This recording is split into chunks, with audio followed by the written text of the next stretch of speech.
So welcome to our elected member briefing session. Kim, we ready to go? To Andrew and to Francis from the Murraylands and Riverland Landscape Board. Kim, apologies for the delay, but our council meeting went a bit longer than expected, but we'll hand over to you. From the elected members' perspective, we'll do this presentation because our guests are here, and then we'll reassess where we're up to and probably take a lunch break prior to going on to the rest of the agenda. Thanks. Hand over to Andrew. Thank you. Thank you for the invitation to come and speak with you. So it's been just over a couple of years since we were here last.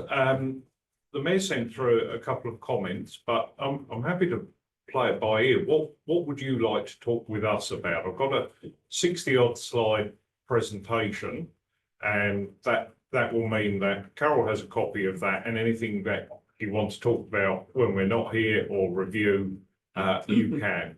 But I can give you a run through about how we're set up and how we work and everything, but you might be more interested in the levy and where we spend it. So happy to be as flexible. Maybe just a brief overview of what the focus areas have been. Yep. And what are the focus areas moving forward. If there's a slide here, I don't think we need to see 60 slides. But yeah, and then we can have a conversation for any questions. Yep. If the elected members are happy with that approach. Yeah. Okay, thank you. In terms of the board, we were established under the Landscape Act 2019, and we replaced the Natural Resource Management Board for the region. We're separate from the Department of Environment and Water, but we serve the same minister, which is the Deputy Premier, Susan Close. We're funded by land and water levy payments, private contracts and grants that we chase down from other areas of government at state and federal level. The board's chaired by Francis, and there are 7 of us at the moment, and we're recruiting another 2 members currently. We've got 85 staff across the region in 5 locations, and that has to cover our region, which is the same size as Tasmania. So our 5 offices, main office in Murray Bridge, second office in Berry, and then our satellite offices in Cambrai, Garoonda and Lameroo. Our region includes the pastoral lands north of the council areas in our region. So our role, the Act has got about 4 pages of small text around what we're expected to do, but in summary, it's supporting and enhancing ecologically sustainable development through the integrated use and management of natural resources. So in terms of the board members, we had Francis promoted to presiding member at the end of January, and Sam Blight, who works for Coorong District Council, joined us then as well. We've got Andrew Bealey, who's a farmer in the Northern Mallee, Greg Cock, ex-PIRSA employee, well versed with farming across the region. Jason Size, who used to be an educator and now works for PIRSA in handling some of their biosecurity emergencies, including fruit fly in the Riverland and other issues. Tammy O'Malley is a community engagement specialist who works for Coorong District Council as well. Brian Lund, long history in agriculture and natural resource management across our region and into Asia, and also runs his own fertiliser business. So a mix of people on the board. Our geographical split is not great, so we've been looking for a bit of a unicorn. We're after women who live in the rural city of Murray Bridge or Mid-Murray Council areas, who have an interest in and a bit of expertise in conservation. So that's what we've been looking for, and we haven't got there yet, but we've just had a chat with one of your staff earlier, and we've got another couple of people to go and have a look with to try and fill the board. In terms of how the staff set up, so we basically have three functions sit under me: a corporate services, our foundational team, strategy and engagement, and then our field-based teams. The majority are in the sustainable landscapes portfolio. That will change as of Monday.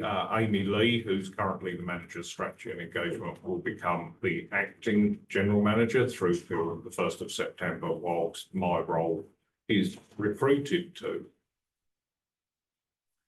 They're all the different functions that we undertake. They're split in a very traditional way. Some of the things you may or may not be aware. Citizen science is really big and important for us. We're a national leader in that space. First Nations engagement is really important for us as well, getting the best out of our First Nations partners across the region. How we use geographical information systems and spatial information is really important for us in terms of how we deploy technology to get the most productivity out of our field-based teams. A whole range of other things. We run a weather station network, which is really valuable for private producers in the region and for the CFS, because it provides that level of granularity of what's happening with the weather that they don't get from the bottom network. So I'll skip through this lot, but you'll have all this in your pack. So our regional plan, 21 through to 26, so we're coming to the end of it now. The board's vision is working in partnership with regional communities to deliver a healthy and resilient landscape. And then we have 5 priorities, because the Act says we can only have 5, we can't have 4, we can't have 6. And that's the impact of the previous minister, who was really into the detail. The current minister is much more hands-off and empowering for landscape boards. So our 5 priorities are sustainable, healthy, and people at the heart of landscape management. And then we cheated because we couldn't have any more priorities. We had a range of things that cut across everything we do. So we're looking at the impact of climate change, whether it's man-made or natural. Whatever the driver for it is, we're seeing climate change in our region. So that's interwoven in all our activities. First Nations engagement, delivering the best pest, plant and animal control service that we can, enabling resilience in the region, and foundational, how we support the work of all our frontline staff from our back of office team. All of what we do, we've become open and transparent. My background in local government led me to believe that there was a lot to be gained by producing some reports that were publicly available. So we do quite detailed quarterly performance reports, and we've now started to provide those as quarterly highlights reports, which are shared with all the key stakeholders in the region, including all mayors and CEOs. Our quarterly reports get bundled up and become our annual highlights report and an annual report to Parliament. And 5 of those feed into the review of the regional landscape plan, which is underway at the moment. And we're using rubrics, which is a technique which is widely used in education and in health, but it'll be the first time anywhere in the world that natural resource management has undertaken this approach. So what have we got going on at the moment? Some of the key areas: water allocation planning. So we are gearing up for an early review of the Marlon Saunders water allocation plan on the back of community feedback over the last 2 or 3 years, and the launch of report cards last November that we've developed with the community. So we've got a community reference group now formed to help us take forward that water allocation plan. Two other water allocation plans are a bit further advanced, so they're the two for Peak Roby Sherlock and for the Mallee. And the last update of the River Murray water allocation plan was 2023, which dealt with environmental land management allocations, the ELMA allocations in the southern part of our region. And so we have to review it again by 2033, and we're sitting and waiting to see what comes out of the basin plan review, which is due to be complete next year. But that review will be a multi-year, multi-million-dollar project for us to fund. Grassroots grants. So of all the levy we collect, we put 2.9% of that into funding grassroots grants across our region, so support for community groups. The board's topped that up with an extra 100,000, so there's $500,000 this year in the bucket for community grants, and the assessment panel met yesterday to progress that, and that will be with the board later this month. MR plans, probably a bit of a area I don't want to talk through at the moment, given the sensitivities between the MRLGA and the RDA MR. So there is some progress in that space, but not as fast or in the vein that many of us would like. So where does the money come from? So we collect this year 3.4 million from the land levy in the region, 10 million from the water levy. We have 180,000 of private contracts for animal and plant control works, and they're with Department of Infrastructure and Transport and different railway operators or owners of the track.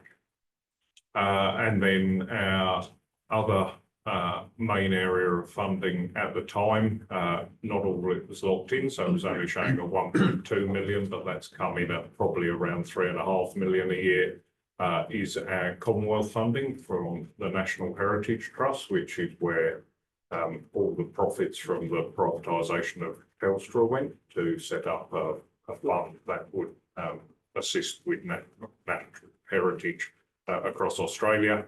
And then we bring in this year, it probably again is now up to around 3 million of other grants. So the land levy is worth less than 1 in 5 of the dollars that we bring in, but it is something that we're able to then use to leverage and get other funding in. In terms of expenditure, this year the expenditure was greater than the income, and that's because we had some funds to carry over from the previous year. So the funding, the Act again requires us to display how the funding is spent against those 5 priorities in the Act. You can see how that's apportioned in that table.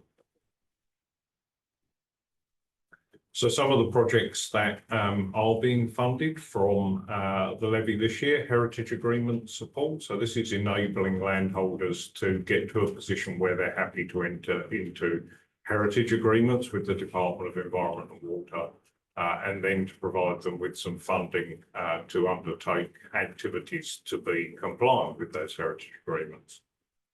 We've had a multi-year project enabling the recovery of regent parrots in the region. And similarly, we've introduced a new project around the Murray-Darling carpet python. Digital community connectivity is a new platform that we've introduced called Flows. So we've had a website for a long while, and websites are a one-way interaction, whereas Flows is two-way. So you can ask questions, you can give us feedback, and you get the same from us. We started the review of the regional landscape plan, and we're working with the Central Irrigation Trust around a project to improve water quality. We've done a lot of work over the years in terms of water efficiency for irrigators, but this has been a project that they asked us to work with them on around improving water quality for irrigation. and then again, groceries grant. So what other funding have we attracted? So we've got a 4 landscape board read project which works with the Narrandjeri Aboriginal Corporation around building the resilience of Narrandjeri Yaluwarui. So that's an on-ground project to help them reconnect the country and make some really good investments in land management. We've had 250,000 this year for the Wheat Warriors of our waterways, which has been a project based out of Cambrai, so covering the Riverland down to the lakes, and that's been dealing with 6 pest plant species. We've now moved to the River to Recovery project, which has $500,000 in it for the next 2 years, and will cover plants and animals. Again, that will be based out of our Cambrai facility. We have 450 over 2 years for the turtle project. So that's a successor to our multi-award winning 1 million turtles project.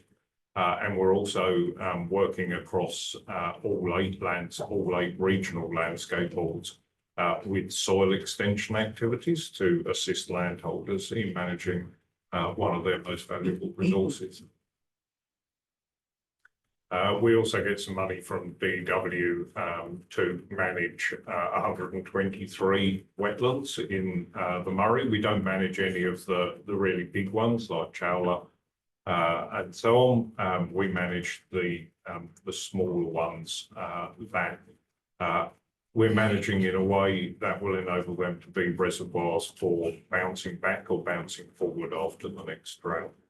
And we're waiting to hear on our share of 17 million for Shorebird Refugia, which is a project based around the Coorong, Willow Lakes and the Murray Mount. At Commonwealth funding, so finally in January that got locked in. That was a 2-year procurement process, which we have now locked in, and that runs for the next 4 years through until 2028. So some important projects there. Probably the biggest area of expenditure is probably that 3 million around agriculture that will be spent in the region, and a large portion of that will be in the Mid-Murray area. Other funding, we attracted 1.6 million from the Commonwealth Environmental Water Holder to deliver 1.6 gigalitres into those wetlands we manage. We've got 52,000 for the 1 million turtles to finish that this year and then launch into the turtle project from the start of the next financial year. Another Eureka award-winning prize, the Insect Investigators, is washing up with Adelaide University this year. We've been working with PIRSA and the Limestone Coast Board around African lovegrass. So this is an invasive weed which hasn't really got a strong toehold in our region at the moment, and we'd like to keep it that way.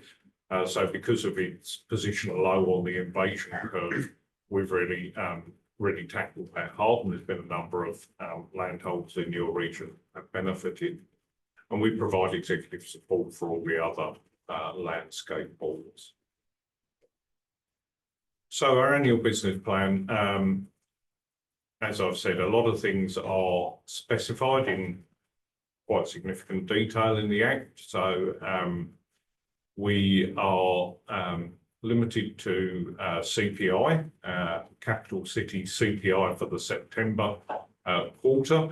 And so that then sets our levy. So that was 5.9% for Adelaide last September. CPI was agreed for both land and water levies and agreed at the same level by all landscape boards.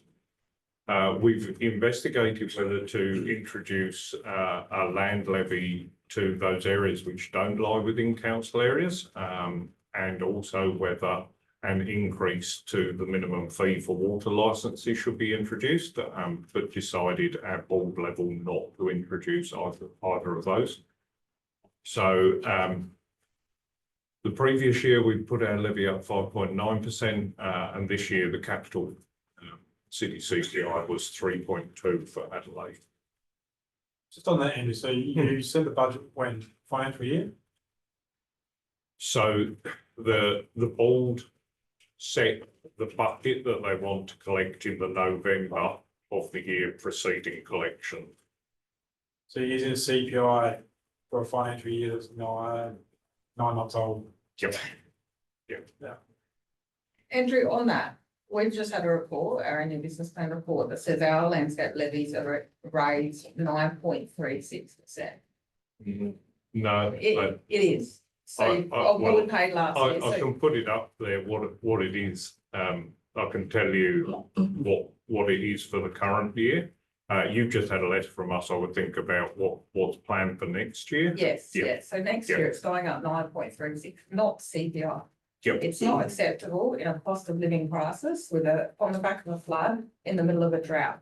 Our ratepayers are really struggling, and I've gone on and on about this. I'll continue to go on and on. I don't believe council should be collecting this fee. I'm concerned that we have the most expensive landscape levy board in South Australia. Our fees on a $700,000 residential property range from Loxton at 100 to Berry Barnborough at 118, Mid-Murray's I think 103.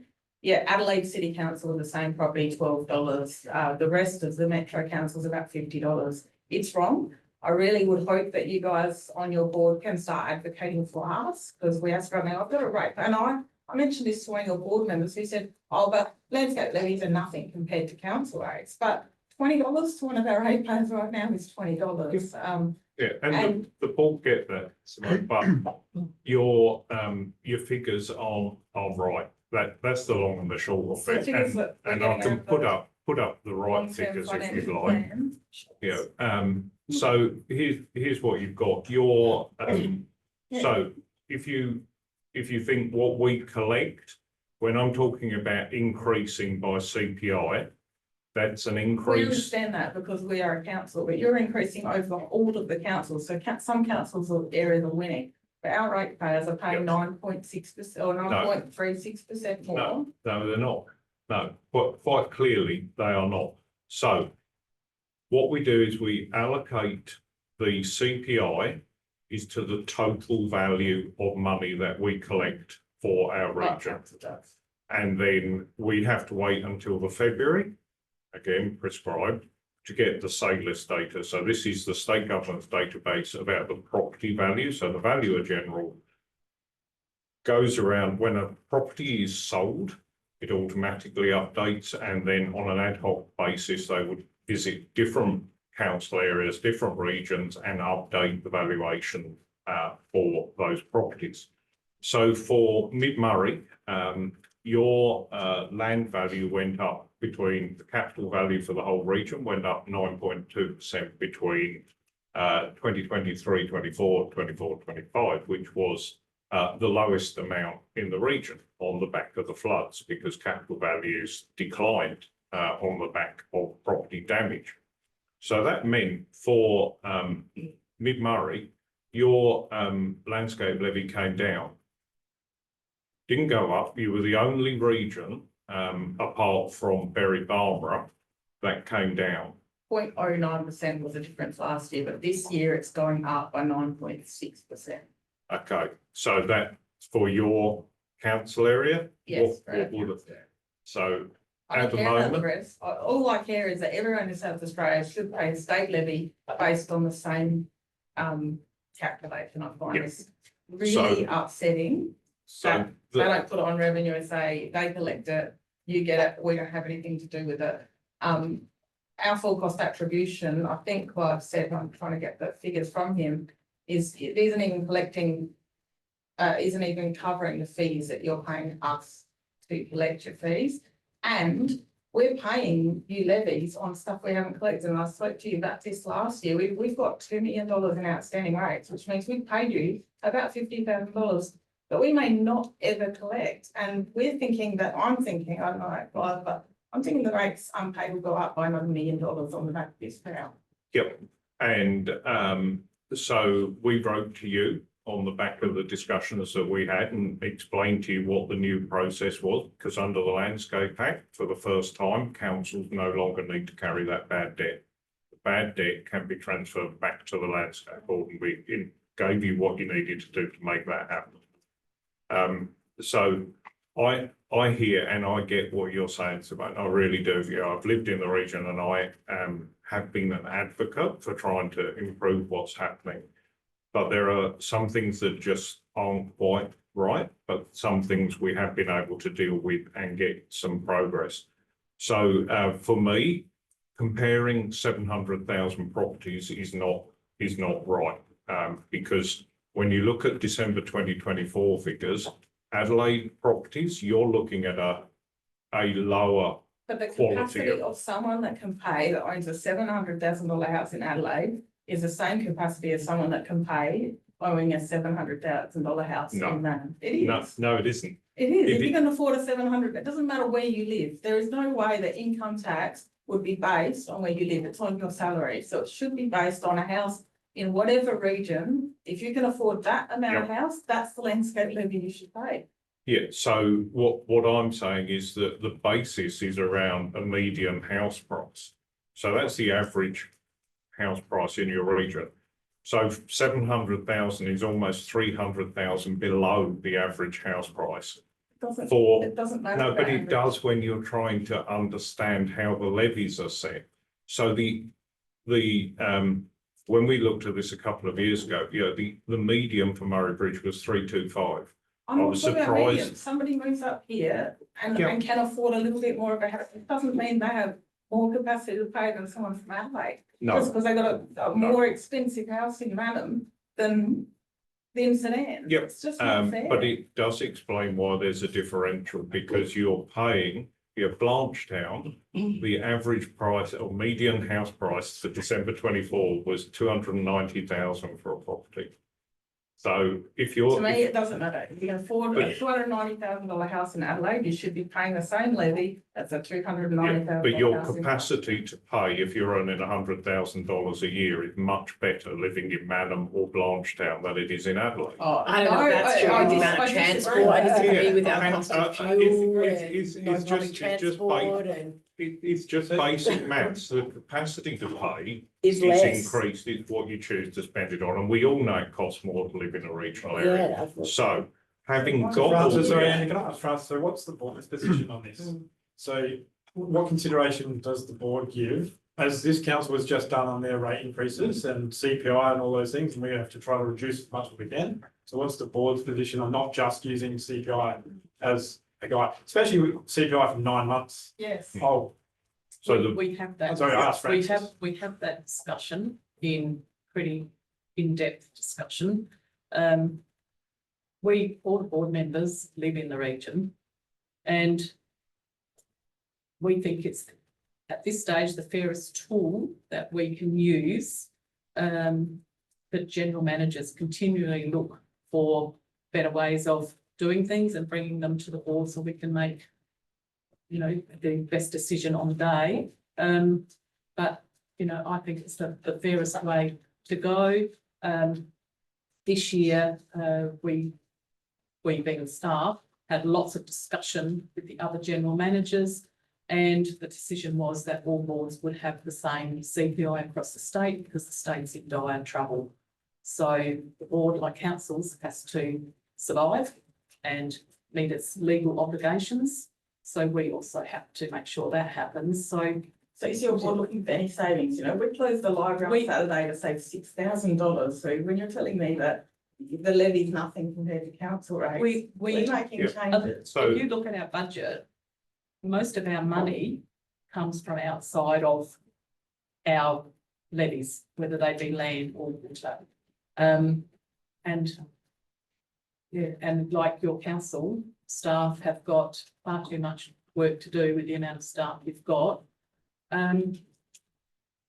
Yeah, I but don't know, it's it's still putting really- it up by CPI, which is the maximum you can do. So like for me, it feels like you're not trying to save enough, trying to help We our ratepayers. yeah, so respectfully disagree and happy to talk to you outside of the council at any time.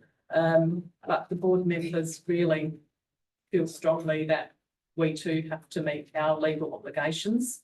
And we certainly had a discussion about where can we save money going forward.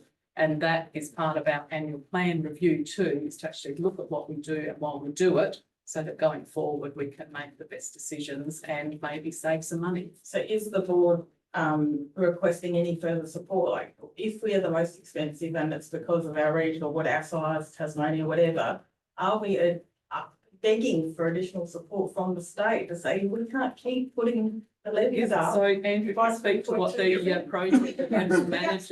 even bigger if they can only put it up the same. Yeah, no, amount. Andrew can just quietly explain the general managers are working behind the So- scenes on a very important project that hopefully will equalise things. Yeah, I so hope so. part of the evidence for the board, we provided 3 different scenarios for them as to what the impact will be: a 0% increase, a 2.5 and a 3.2. So the board selected the one that met our business needs.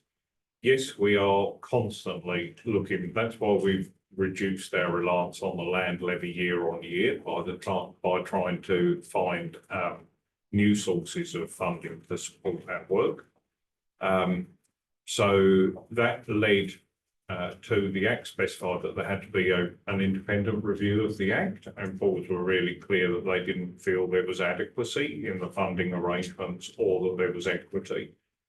So we made that point very forcefully with John Hill, the independent reviewer, and he had put that in the independent review.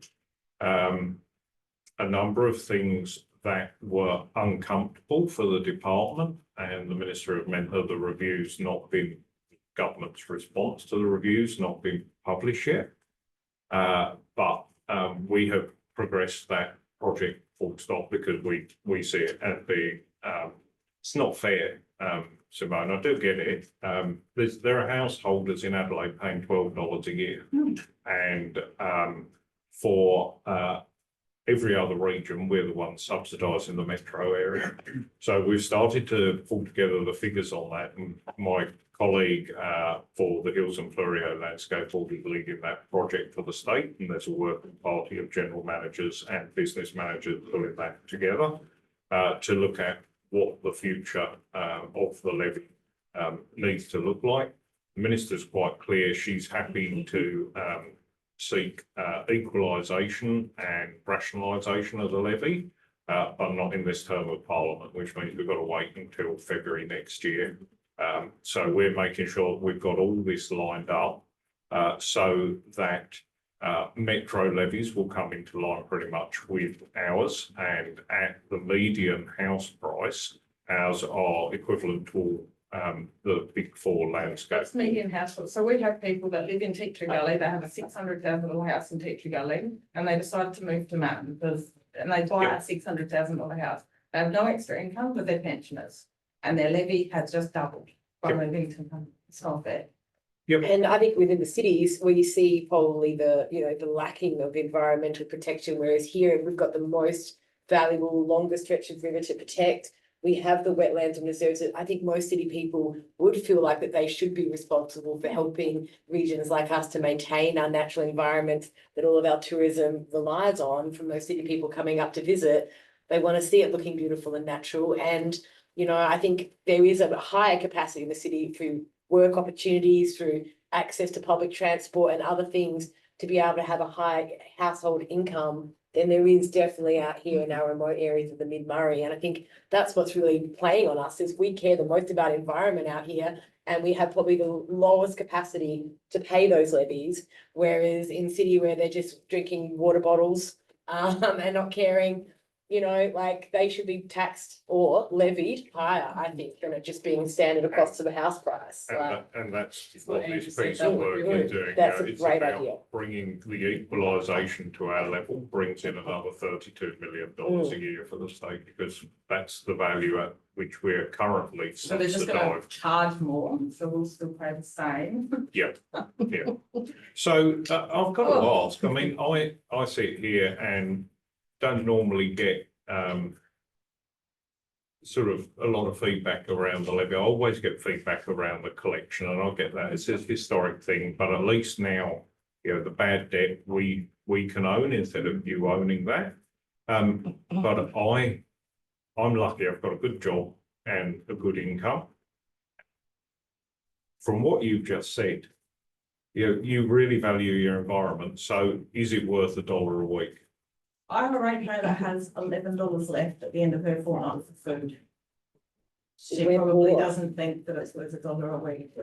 And considering we are the ones that are doing a lot of roadside maintenance or caring for the environment around our gardens and natures, we've got like really burnt out volunteer source of volunteers in many capacities.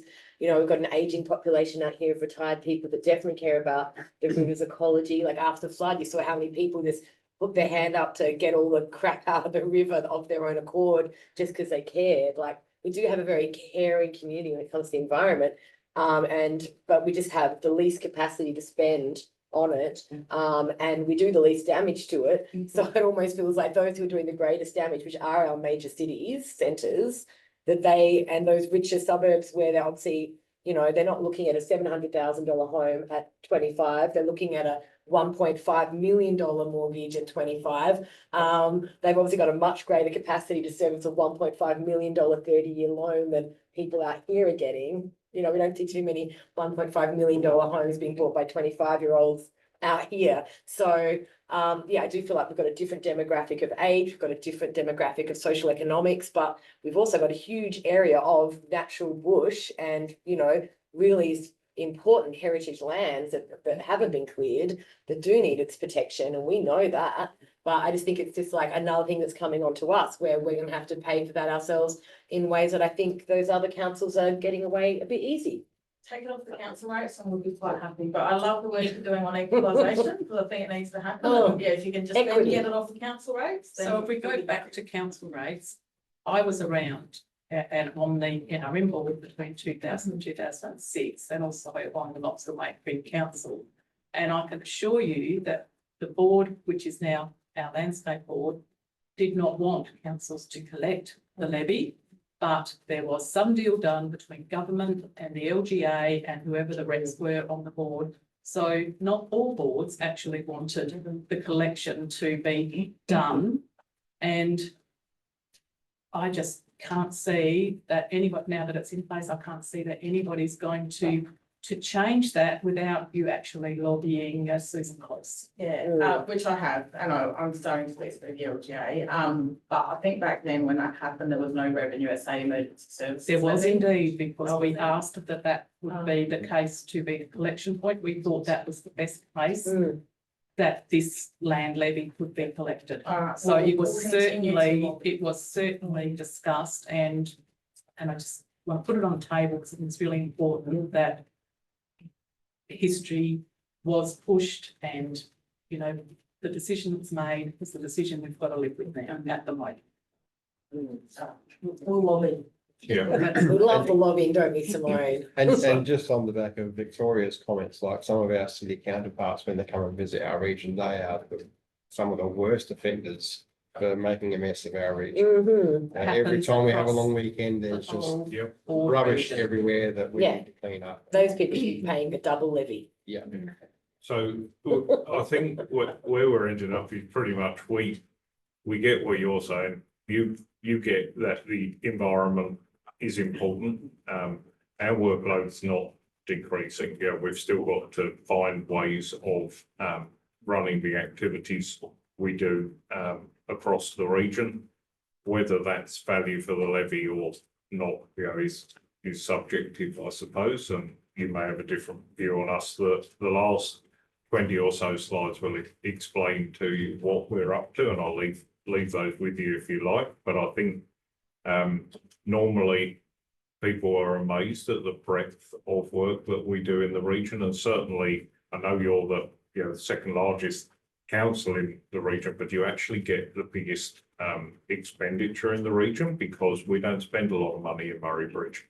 The properties are too small, so there is a little bit of regional redistribution from the metro in our region out to landholders. Our region's about 80-20, as you'd expect, residential levy payers. And we think that for most people in our region, there is a capacity to pay $50 to $100 for a landscape levy, and we believe we deliver whole range of really valuable projects that we value at $4 for every one we collect into the region. And you know, we often have discussions with the board if they've got an idea about us taking something new on. Well, where's the money going to come from for that? Or what do you want us to stop doing? We haven't stopped doing anything because we see the value of what we do to the residents in our region and just wish that there was more money in the pot. So by attacking what happens in the metro area, we're just hoping that a rising tide floats all boats, and that 32 million will then be subject to some regional redistribution model. Because to be frank, this region's really lucky that it's got a healthy landscape board. Other regions, there's no education team, there's no sustainable agriculture team. You know. So Yeah, I don't want to take anything away from what you do. I think you do a Incredible great work. job. We It's love just- what you do. It's not fair. Yeah, Yeah. that's the imbalance of it, I feel like, because yeah, in this country area, we do really care, and I think all the great work you're doing is incredible. Like, we do honestly care, but it's just like how it's getting funded seems like we get the raw end of the stick. We get to deal with the pollution from the city people and we also have to pay for it. I'm But very mindful of time, so is there any other slides or any other comments you want to make? Is there any other questions from the elected members? I just had a quick question regarding your grassroots grants. What's the criteria for applying for them?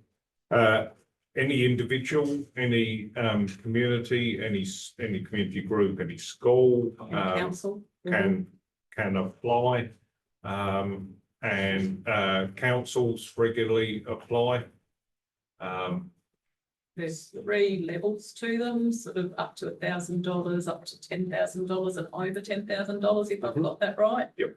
And people put in their applications. It's extremely widely advertised, and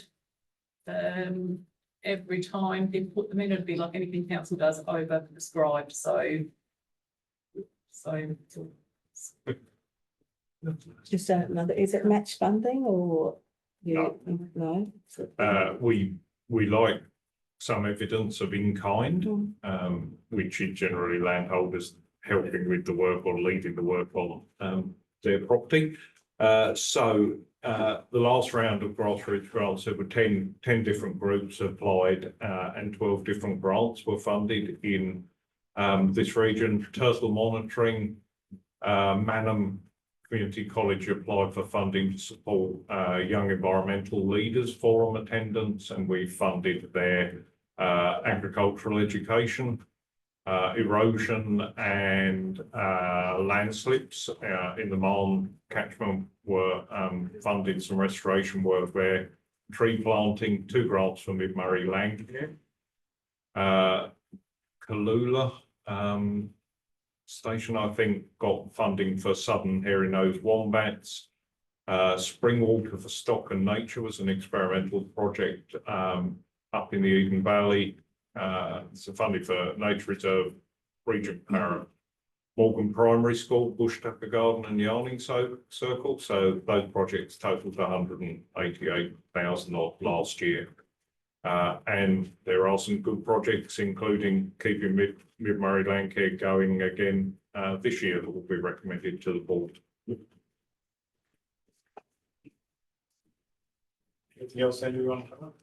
No, I'm happy. I'd just like to thanks for your honest feedback on the levies. It's really important that I can feed that back to the board. Won't make a difference until we discuss it again in November, because that's when we set our next budget, but it will certainly be part of the consideration. Thanks to council for your ongoing support. And if any of you are interested in being future board members, please contact me. Finish with the recruitment piece. yeah. No, we appreciate and yeah, as Simone said, a lot of criticism, all the work was done. It's amazing. It's just the funding model. And just acknowledge that you're moving on, Andrew. So thank you for your contribution to the region in your role, and we wish you all the best for your new role in New South Wales. Thank you. Yes, it's going to be very different. They had 49 mil of rain overnight, and London Airport had just over 200. Oh, golly. Nice for some.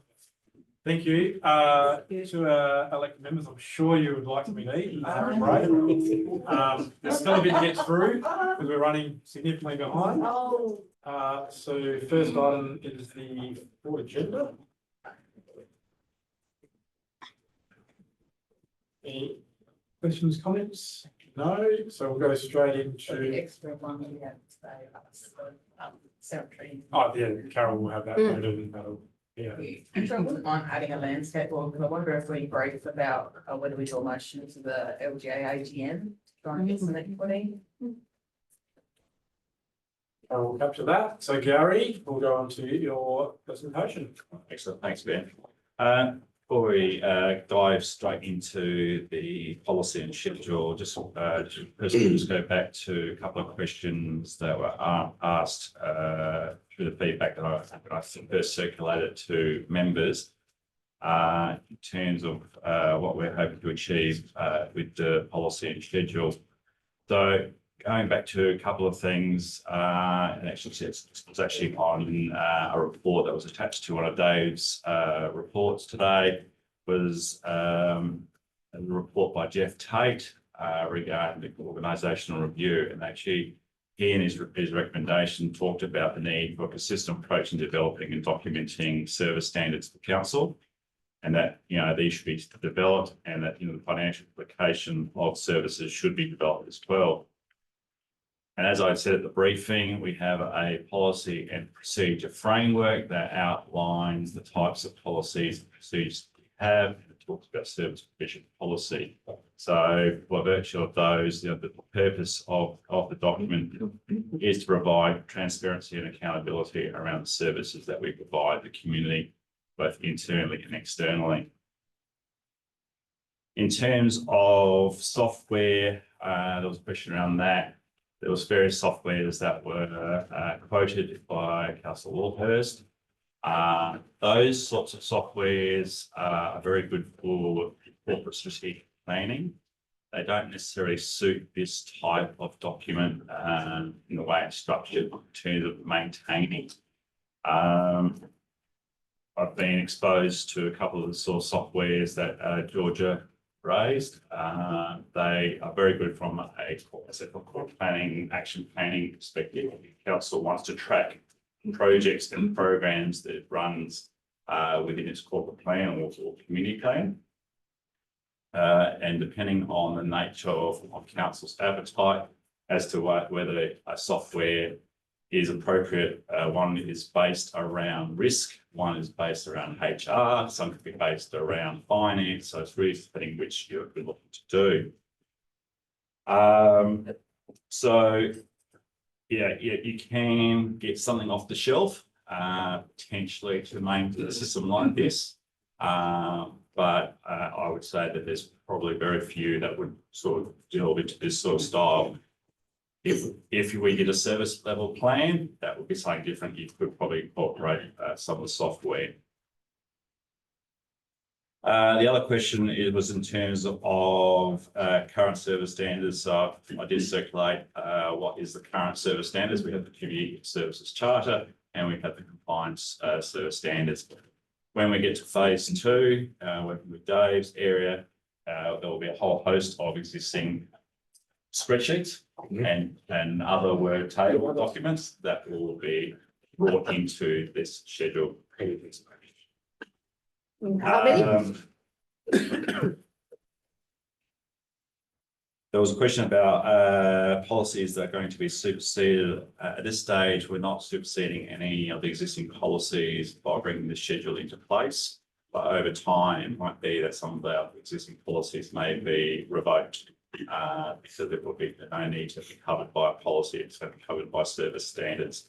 So that will be an evolving process, but in this current first phase, not looking to supersede anything.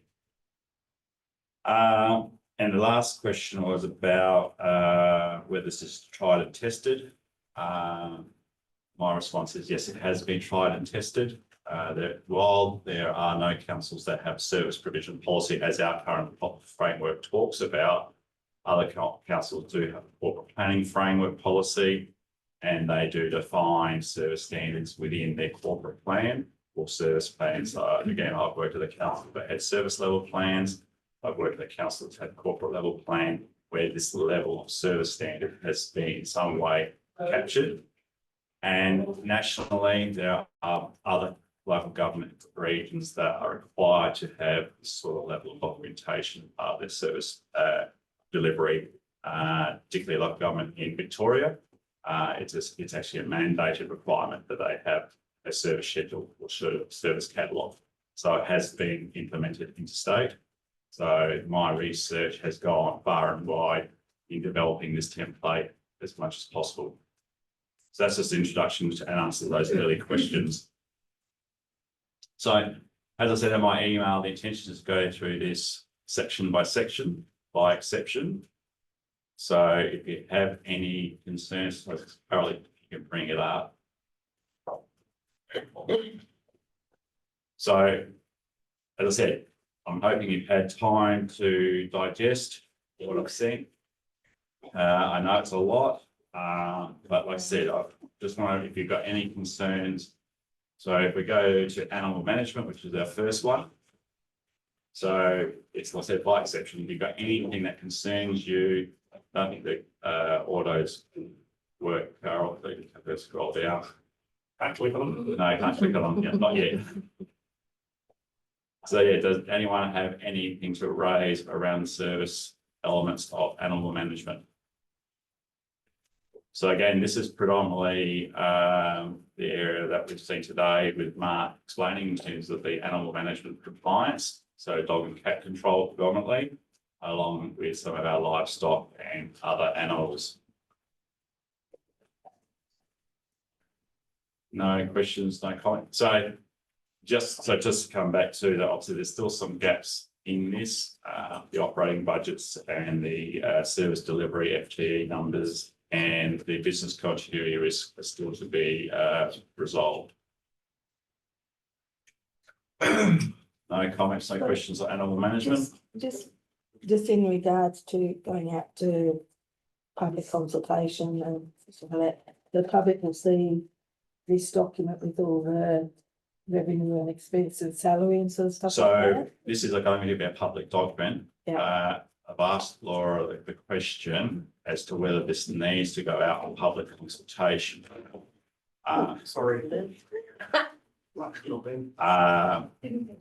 As a policy, normally we would do some level of consultation, but given that the ability for community to influence policy, it may not warrant consultation. It would be a case of informing the community that this is the service standards that council has adopted. That's my current thought. But I'm just waiting for Laura to have some thoughts around that. Legislatively, you would be required to have consultation on something like this, and from what I understand about having a thorough read of it. You might consider some high level options, but you know. Because I think this going out to the general public would just be like that sort of that notion of plain English and understandability would sort of not be there. Well, I disagree with that, but yeah. Gary, if we're talking about the dog, we're on page 25 of their agenda.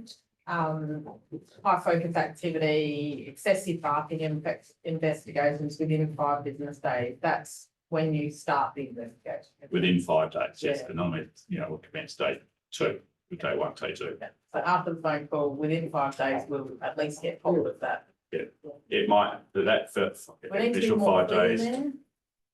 That's what that 5 days means. So the 5 days, yes, is to commence, not complete, because Yeah. it might take 2 years. Yeah, so maybe it needs to be commence reactive activity or something, just to really show that it's not going to be finished in 5 days. Well, that's just a discretionary Yeah. activity. The service level is with 5 days. Yeah. Yeah. I was thinking somebody reading this from home would think that I'm going to ring and you're going to come to me, and within 5 days that will be solved. No, Yeah. that says investigations within 5 days. Yeah. not resolution. Yeah.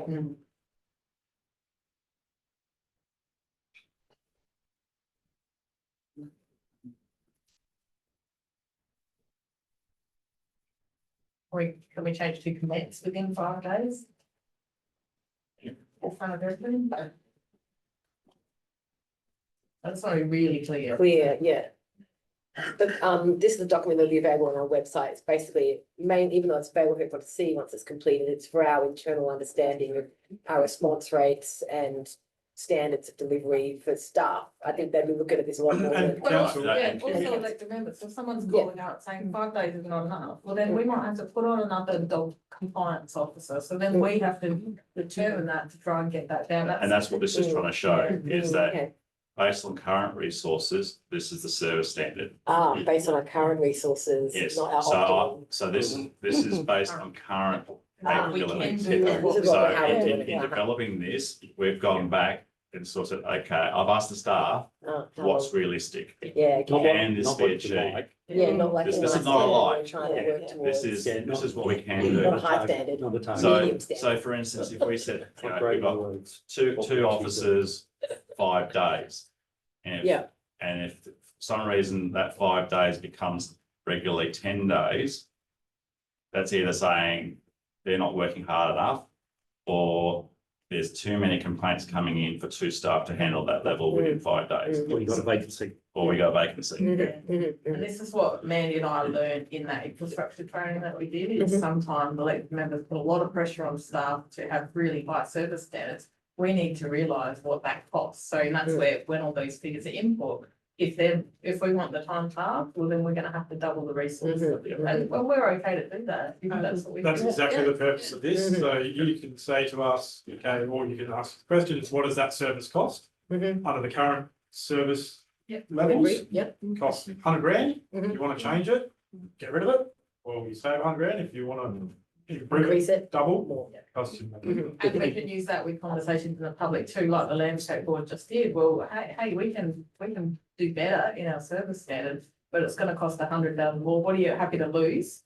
Or are you happy to pay another 1% in your rates to cover that? It's just like asset management plans, you know, how often you grade certain roads. Yeah. If you, that's what we actually do. If you want something different, then there's going to be ramifications for it. Yeah. So I'll change everything right through this Just says document commence, to, yeah, that'd be to great. commence, where there's that element. Yep. Mhm, mhm. Any other comments on animal management? All right, so the next one is committees. So for your information, I have updated to all down Carol, put some of the legislation and policies and procedures. So I've been these titles right, Laura, so we'll have to review some of these titles and all that, but Oh, yeah, sorry, I was. but yeah, the red ones are additional to what was circulated previously.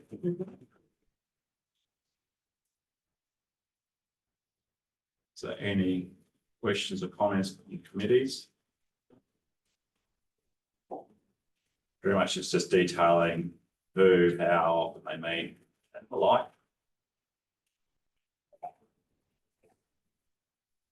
All right, next is community development. Sorry, Murray Heritage and Maritimes have got, alternate meeting locations between Morgan and Manaman East. Sorry, which one? Move Murray Heritage and Maritime on page 30 of our agenda. Just missing the other alternate location. Yeah. You've got the next line, Yeah. the addresses, right? Yeah, yeah, Morgan and Manor, yeah. Thank you.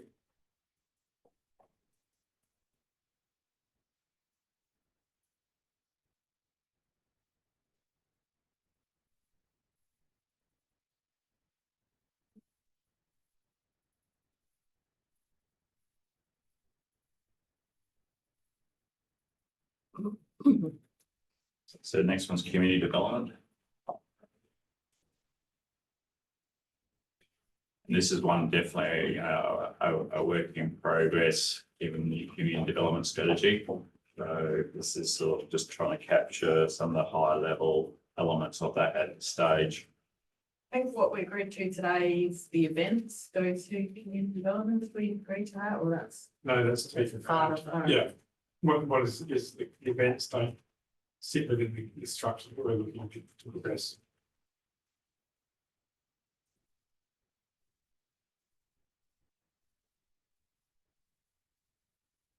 So nothing on community development. Next is community hubs.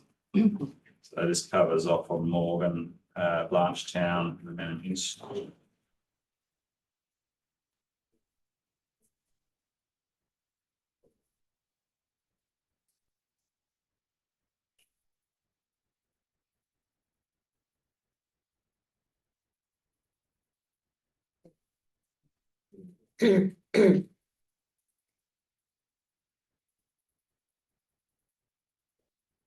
So the Blanchetown hub will alter with that recommendation today.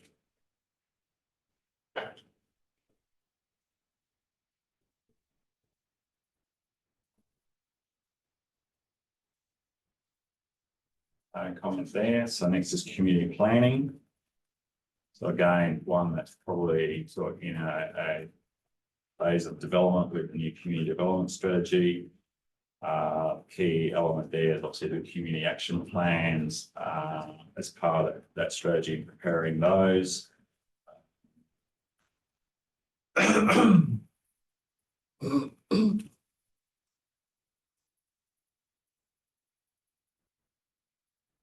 And things that are on the current district action plan, they'll be sort of seamlessly transitioned into these plans. So the district action plans will remain valid until the community action plan is developed. Okay. But then there'll be the projects that are on that, then If they are relevant. if they're relevant, yep. Yes. There was a bit of community feedback, I think, sent it to a few of us about the community action planning, the ninth area, Pondy, Two Young Husband is how they saw it with the dash, and they're saying their area, Buddha. It's a title. Yeah. If they don't But understand the the rest title, have I don't know what's wrong. The rest have, well, some have surround, Morgan, Vidal, and surround, Blanchetown surrounds. Yes. Do we need Uh, that? but then I've got Sedan, Canberra and Payton. I've got Tunkillo, so they vary. Mm. They're just titles. At the end of the day, they are geographically in that area. No, they're not, they're past Pondy.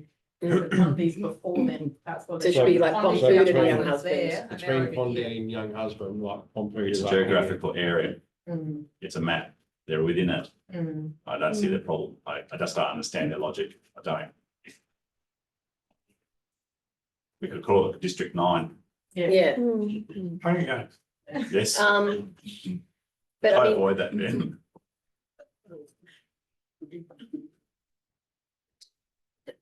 well, I've always liked calling myself Pondy Heights, actually, so want to create a new suburb on the cliffs.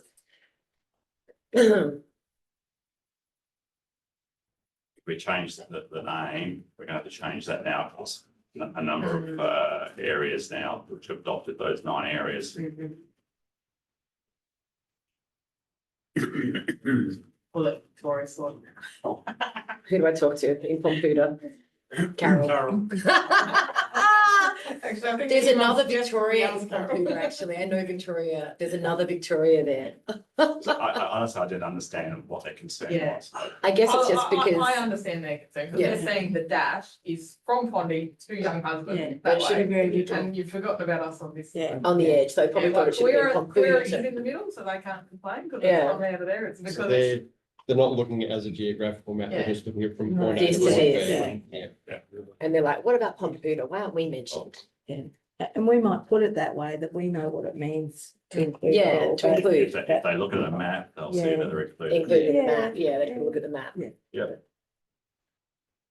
All right, next is compliance enforcement. So this is a mixture of both some statutory and non-statutory functions.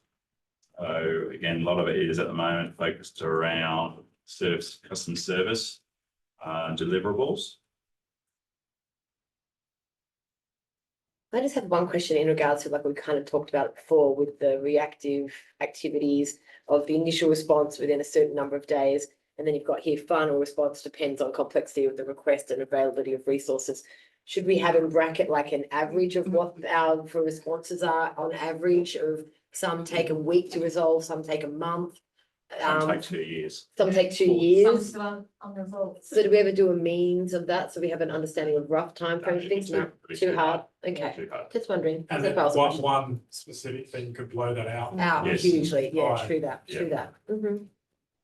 So we're gonna talk about the average Australian wage. Mhm. So with it, this compliance, like if you go down to mobile food vendors, investigation undertaken within 20 days. Does that, if they're selling like shonky food, would that come under a different thing like the health? That would They cover would the health. Right. So what would this 20 days be? Just selling without a permit or? Right. Illegal events. And I comments on compliance and enforcement. The next one is building, council building maintenance. So as it currently stands, this is under my portfolio, but with the review, be moving across today. Are you happy for that? One less little guy. Well, again, what did it say? Events. You gain events. That's a good one to gain. Somewhere to go to. It makes more sense. I've always wondered why you have to go over there for building when they've infrastructure. So this one's definitely, you know, saying when moves across today, I think that there's a good opportunity to review it. But for the moment, it's just sitting there at the moment. There's a few items still need to be resolved. As you can see, they're highlighted. Deliver building maintenance and management services in response to customer service requests, response and completion time achieved. Within budget, do you need something there? For example, they may have a request for new flooring, Yes. which we haven't, or we've got an asset management plan, but it's not, you know, within the current budget. Yeah, And that's basically saying if you request it, we'll do it. Probably also apply the same thing as what you would with the roads, because people always want a brand new road. We Yeah. can't deliver it, so we'd probably align it with our Yeah, ability and what our hierarchy is. So within budget, yeah. yep, thank you.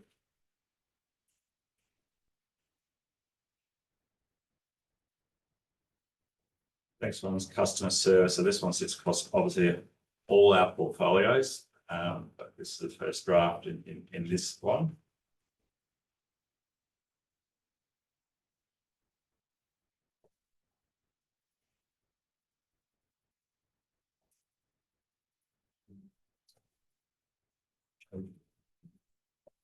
Oh yeah, Blanchetown, it's now Wednesdays. Yeah.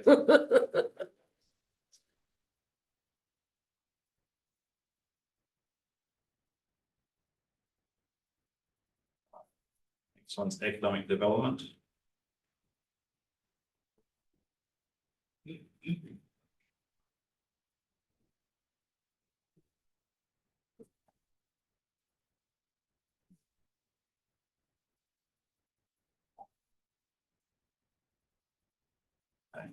Taking silence is moving on. Is that what we're doing in economic development? Let's just say crickets. Engagement and communication.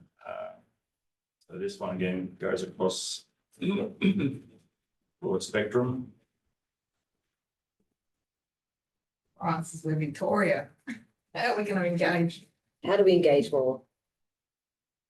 How do we get them to do more response? how do we overcome apathy?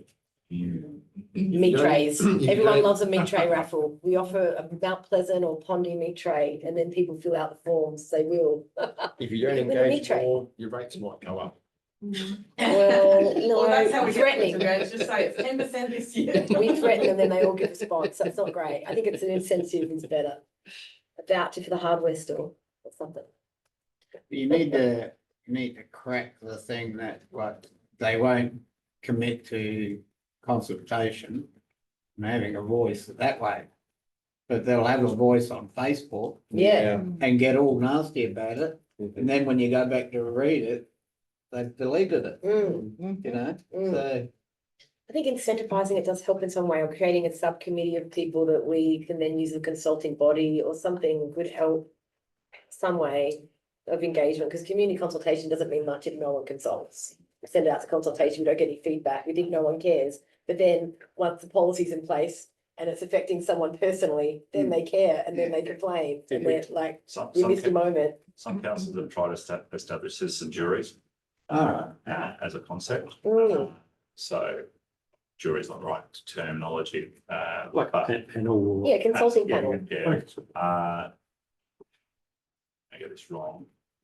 I remember it's part of the University of South Australia. They run a program where they create community panels. And so you need to register to be on panel. You become the sounding board for your community. But you need a minimum number of ratepayers to participate to get enough of a representation for the community. So you're looking at age, gender, etc., etc. Yeah, I was gonna say, to get a good representation, you're gonna have a lot of people on that. Yes. Yes, It's also a problem with metro camps. it is. Yeah. So And yeah, some have, you know, they'll hire out like a coffee shop.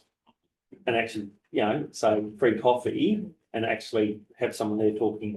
The novel concept council is a community forum that's been elected by the members to provide feedback from the community.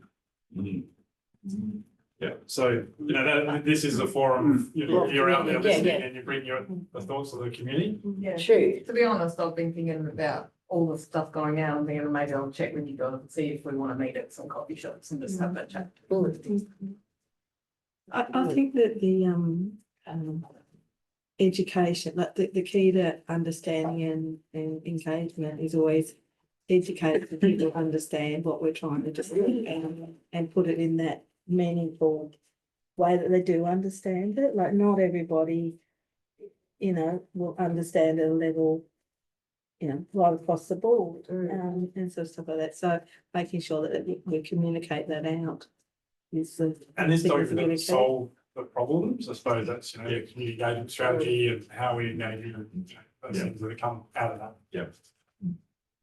You've had a community grant from us in the last 5 years before it gets signed out. Here's some forms. Here's some feedback forms. You want that money for the thing? You want a grant? Also, we need some community consultation. I mean, any of the community groups that I'm attending, I'm always pushing, get involved in public consultation because we need the feedback. Totally. But whether they do or not, I think somehow, I don't know, it seems silly, but I think an insensitive thing can help sometimes if people to be like, oh, 1 in 1 chance to win a Teresa florist hamper or one of your beautiful daughter's cupcakes packs or something. Like, you know, like little things like that, that don't seem like much of a thing that's an expense to us, but then we could also have them donated by local businesses or whatever. So the community panel that I spoke about, that which is done by Central University, they, the previous council I worked at, that we use, you know, gifts them as a way. So, you know, a random gift is given to someone who registers to be on the panel. So we have done that. You know, to try and incentivise people's participation is got a little bit of danger to it. You get a chubba chup and you get the flu shot. You know, you get the flu shot and the GP gives you a little chubba chup, being like, good for you. Any more feedback, move on. We're averaging a minute per topic, Gary. That's good, that's good. Sorry. Environmental awareness. This is not a huge service area for council. It's more of a supportive function that we do. So it's there at the moment.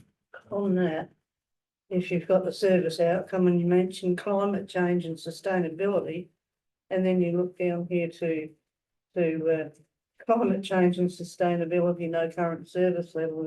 So we don't. I know we don't, Yeah. but we really should have something on there. Yeah, until we do. I know, but I've asked So about we this had and to it's tell been you on provide- planning Yeah, agenda full and it keeps planning slipping further forever. and further and further down. Yeah. No, I'm trying to be very clear with this, where there are no current service levels. Because we don't, in the environmental space, it's in my portfolio of responsibility, but we do absolutely minimal in this space. So I know there's an action to develop a climate Action strategy. adaptation strategy or policy. It's currently sitting on the strategic committee's agenda. But at the moment, there is no service level. So that will change, as, budget and resources allocated to this. We don't have an environmental officer. So this is again, it's more about partnership with the land care group. And to your point, Ros, so then council can say, okay, this is how much council's investing in it, this environment, this is the area. But we want to progress this, or we should be doing things, so then it's an allocation of into that service level.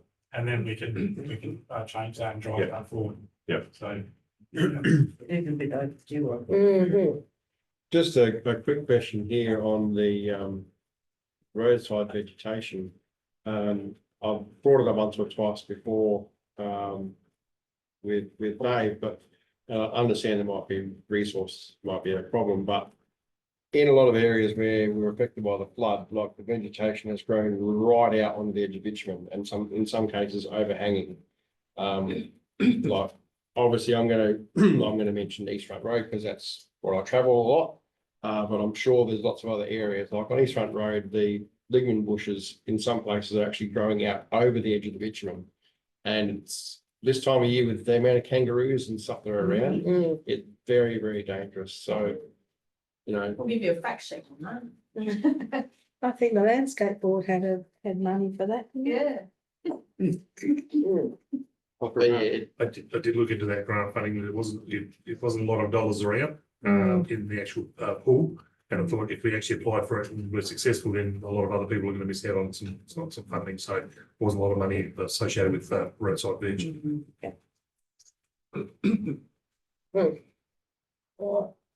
Fire prevention, next one.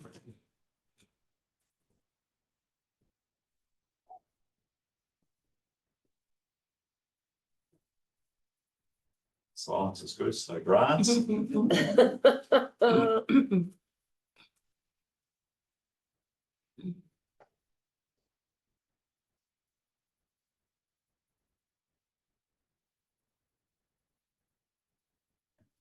The cost of grants per program for rateable property, the performance measure.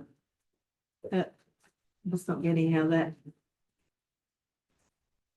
So you can basically calculate how much grants is based on the number of rateable properties across the district. It's going to be very, very small in this instance because of the small amount of grants that we provide. But that is a performance measure that other councils nationally use. Okay.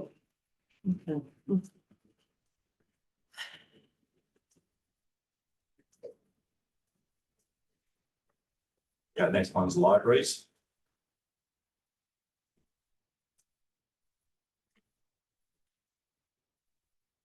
So this covers both our libraries and the ones that we work with the education department on. It's a combination. That's pretty much covering hours of operation at this stage, nothing more. Next is planning and development. So most of this is all statutory timeframes and the like.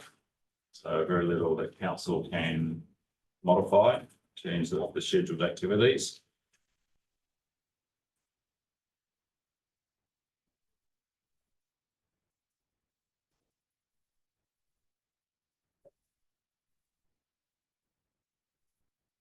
Next is public health management. that's a good point.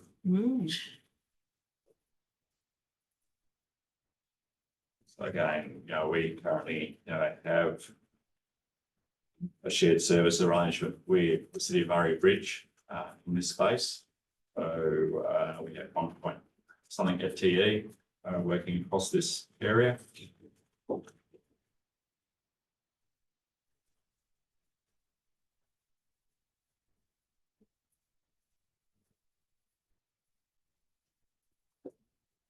because the compliance, the current service standards for compliance is very much about high, low and no focus activity. I've sort of taken that in our regulatory areas where there is no statutory approach. So if the CFI focus activities again sort of reflected here. Is there a little bit of a typo? We picked up on the thing in the bottom, thing, time instead of tone, Which one? under red writing, so Yeah. the bottom line, so it should be time Yeah, taken, not thank you. time. Thanks for picking that up. And they're examples from Victoria, those ones there in red. Thanks, Victoria. Appreciate it. You did a lot of good work.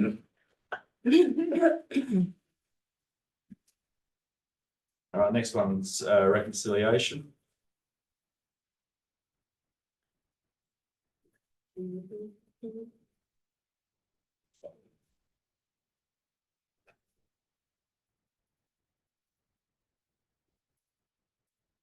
At the moment, it's probably not a high focus activity for the staff at the moment, just because the officer that we had left, who was working very strongly in this space. But that's to say now with the new community development strategy, we won't start ramping that up. Yes. Next one's sport, rec and leisure. This covers off on our facilities, both indoor and outdoor, and swimming facility.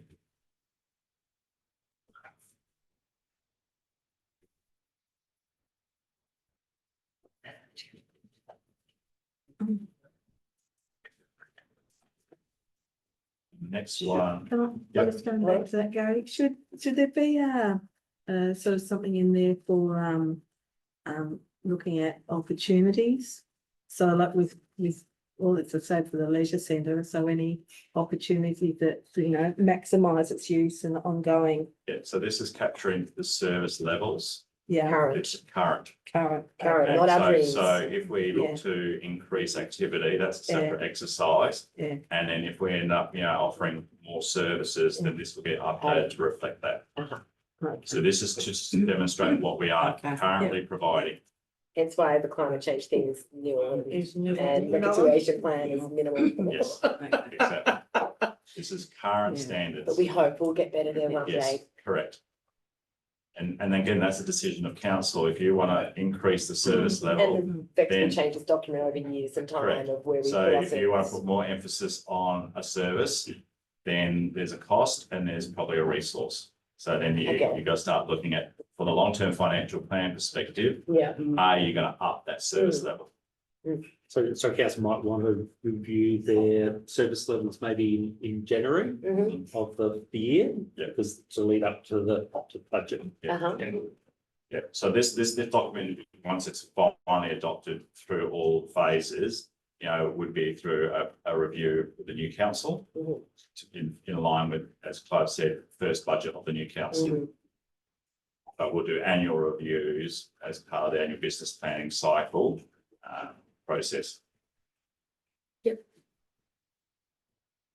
All right, so next one is the strategic and statutory planning.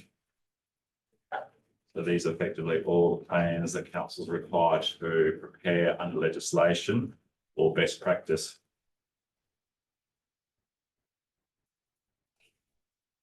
So that clearly identifies the timeframes that we're required to. There's not much you can do in terms of changing that. And the last one is the statutory reporting, again, highlighting those that are required for legislation. And volunteers. And lastly is volunteers.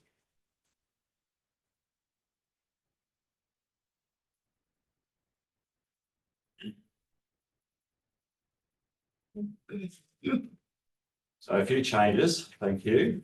So as I indicated at the briefing, this is going to be a phased implementation over the next 18 months, 12 to 18 months, with the intention that this first phase, along with the draft policy, will be presented to council for adoption. And Dave's will then be brought in the next half of the calendar year, with the intention to adopt it by the end of the year. And then Clive and Ben's area will be the last two early next year, with the intention that we'll have a full set of service areas adopted by the end of the financial year 26. Basic. And then the new council would come in end of the year, and then the process of reviewing it will happen with the new council. So, a lot of work, Gary. Yes. So just acknowledge that, but it's like a really important piece of work, so council can make informed decisions. Rather than going, oh, we want to get the dogs, done in 3 days. Well, now you know what the impact of that will be, and the community will know what that is, so we can refer it, oh, I want my roads graded. Well, they get graded 4 times a year. You want them 8 times, and this is what the impact of that is. Well, I think the avenue of this will be, I mean, yeah, staff will have, it'll be good for staff, but I reckon for the general public, it's spot on. Yeah. They'll understand it better than the policy. Yeah, it's easier to You know? understand all in one It document all how just much. shows how much we do, that's just one area. of Yeah. stuff that we Correct. do. Yeah. 92 staff, that's, probably We do a lot. 20% of them doing all of these things. And look, as we get smarter with this, we can, if we feel that we need to split services to provide better descriptions, then we could do that. The service area of compliance is obviously broken down into planning, building, health, regulatory. So there's subsets to some of these. So some will have no subsets, others will have subsets. I hope it's very clear. It is. And the other thing I want to make very clear is that it's not about departmental structure. So this is about services. So, in some instances like customer service, we all provide customer service. My question is, with our operating budget, capital budget, service delivery of the full-time hours of staff and Yep. stuff, obviously they're all blank now because it's just the base of the document. When will we be seeing it with those figures when we do the financial year? Yeah, so I'm hoping that when I present this for adoption, in terms of the adopted budget, I'll be able to then Fill in slot those those figures blanks. in. Right. Yeah, and the FTE count at the moment is a very arbitrary 5% there, 10% there. So Yeah. as you saw in the animal management, Yeah. so compliance report today, in terms of staff breakdown. So that, is used to work out what the FTE count is as well. So Clive, you're working on that full cost attribution. Well, I've got the drivers, it's ready to be pushed out this month. I just want to review a couple. Yeah. So we'll use that information to help populate the final version. Yeah, it's a real challenge, right? Unless you time motion sort of study, Yes, then you correct. don't know exactly what. And the business continuity risk component is also something that's a work in progress at the moment. So I've spoken to the risk officers around how they're going to work out, because our business continuity plan focuses on certain parts of the business, not all aspects of the business. So doing that business continuity component will require me working with the risk team to work out what's the appropriate outage for a service. So for instance, a library, if it wasn't available for 3 months, it's probably not critical. But if a development application couldn't be assessed within the statutory timeframe, that is critical.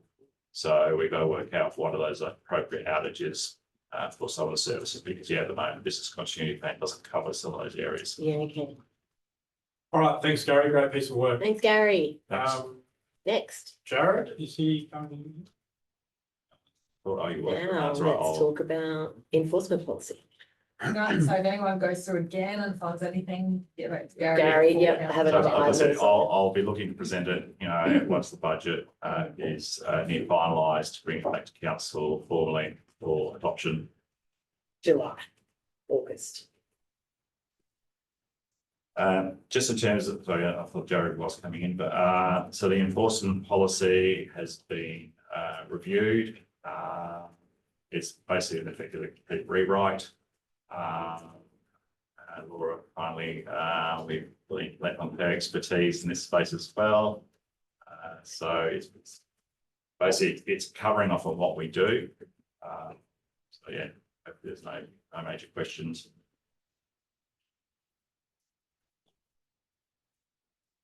Any questions or comments or feedback? this is where we like them, so then, because the next stage is for when we would come for a report. To council. I've just got on the enforcement policy. 4.4.1 and 4.4.2 under 4.4 decision making. It says, about issuing a verbal or written warning.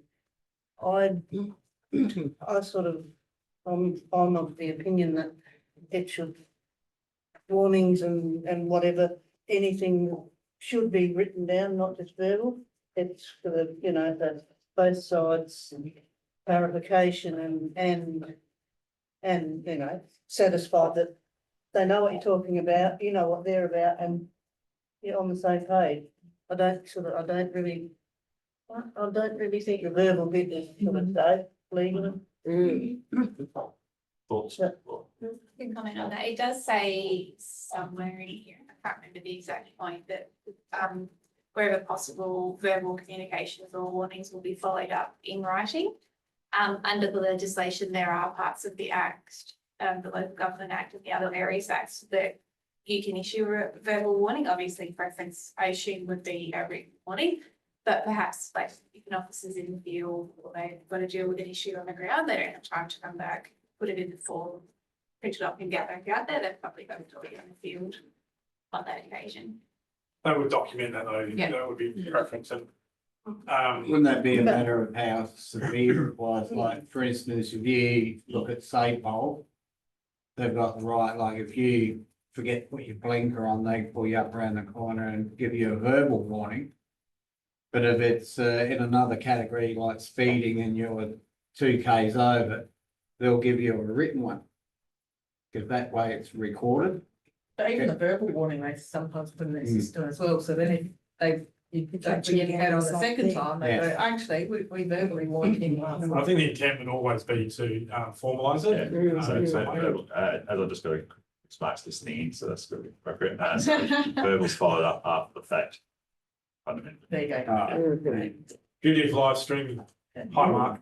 Do you have a copy with track changes or is there too many changes? There was too many changes, that's why we Yes. thought it was easier to present this, The the new current and the new, because it was just very messy. Presented and don't change. All right, thank you. So no other questions or comments, so that will come back to council in a report.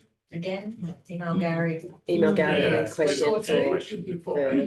For the next council agenda, because it makes it so much easier, so we just keep them cracking. Do you have something, Victoria? No, I was just like, yes, and I'm ready for the next. I do if you, oh, no. And this one doesn't need to go out to public consultation. This one will, No, just. this one will go out for public It will, consultation. okay. yes. Yeah, not yet, but Oh, a no, report will come back to council. Can we Yeah, adopt those? Or endorse it, sorry. Yeah. For public consultation. No, yeah. Reviewing and withdrawing an expiation notice procedure review, Gary? Yeah, so again, we've provided you with the current, the track change version, the clean copy. Is primarily again, just to, update appropriately, where met needs. So I think it's fairly straightforward, update, the change, in terms of the changes.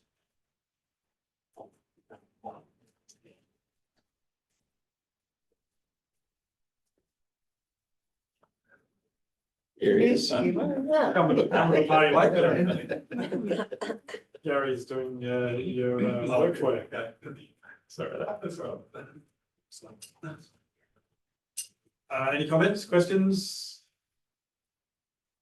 So again, that will come to council. That one won't necessarily come as a public consultation one. I'll double check that before I bring that in. Read Busking policy. Yeah, this is one I got some stuff I want to say about. Yep. So busking policy review. This one here, the recommendation, that's just arrived, so correct me where I'm wrong. But yeah, we've looked at this policy. We haven't had too many applications for permits. So we're suggesting that policy be revoked with intention just to have a permit application made available, should anyone actually apply for a busking activity.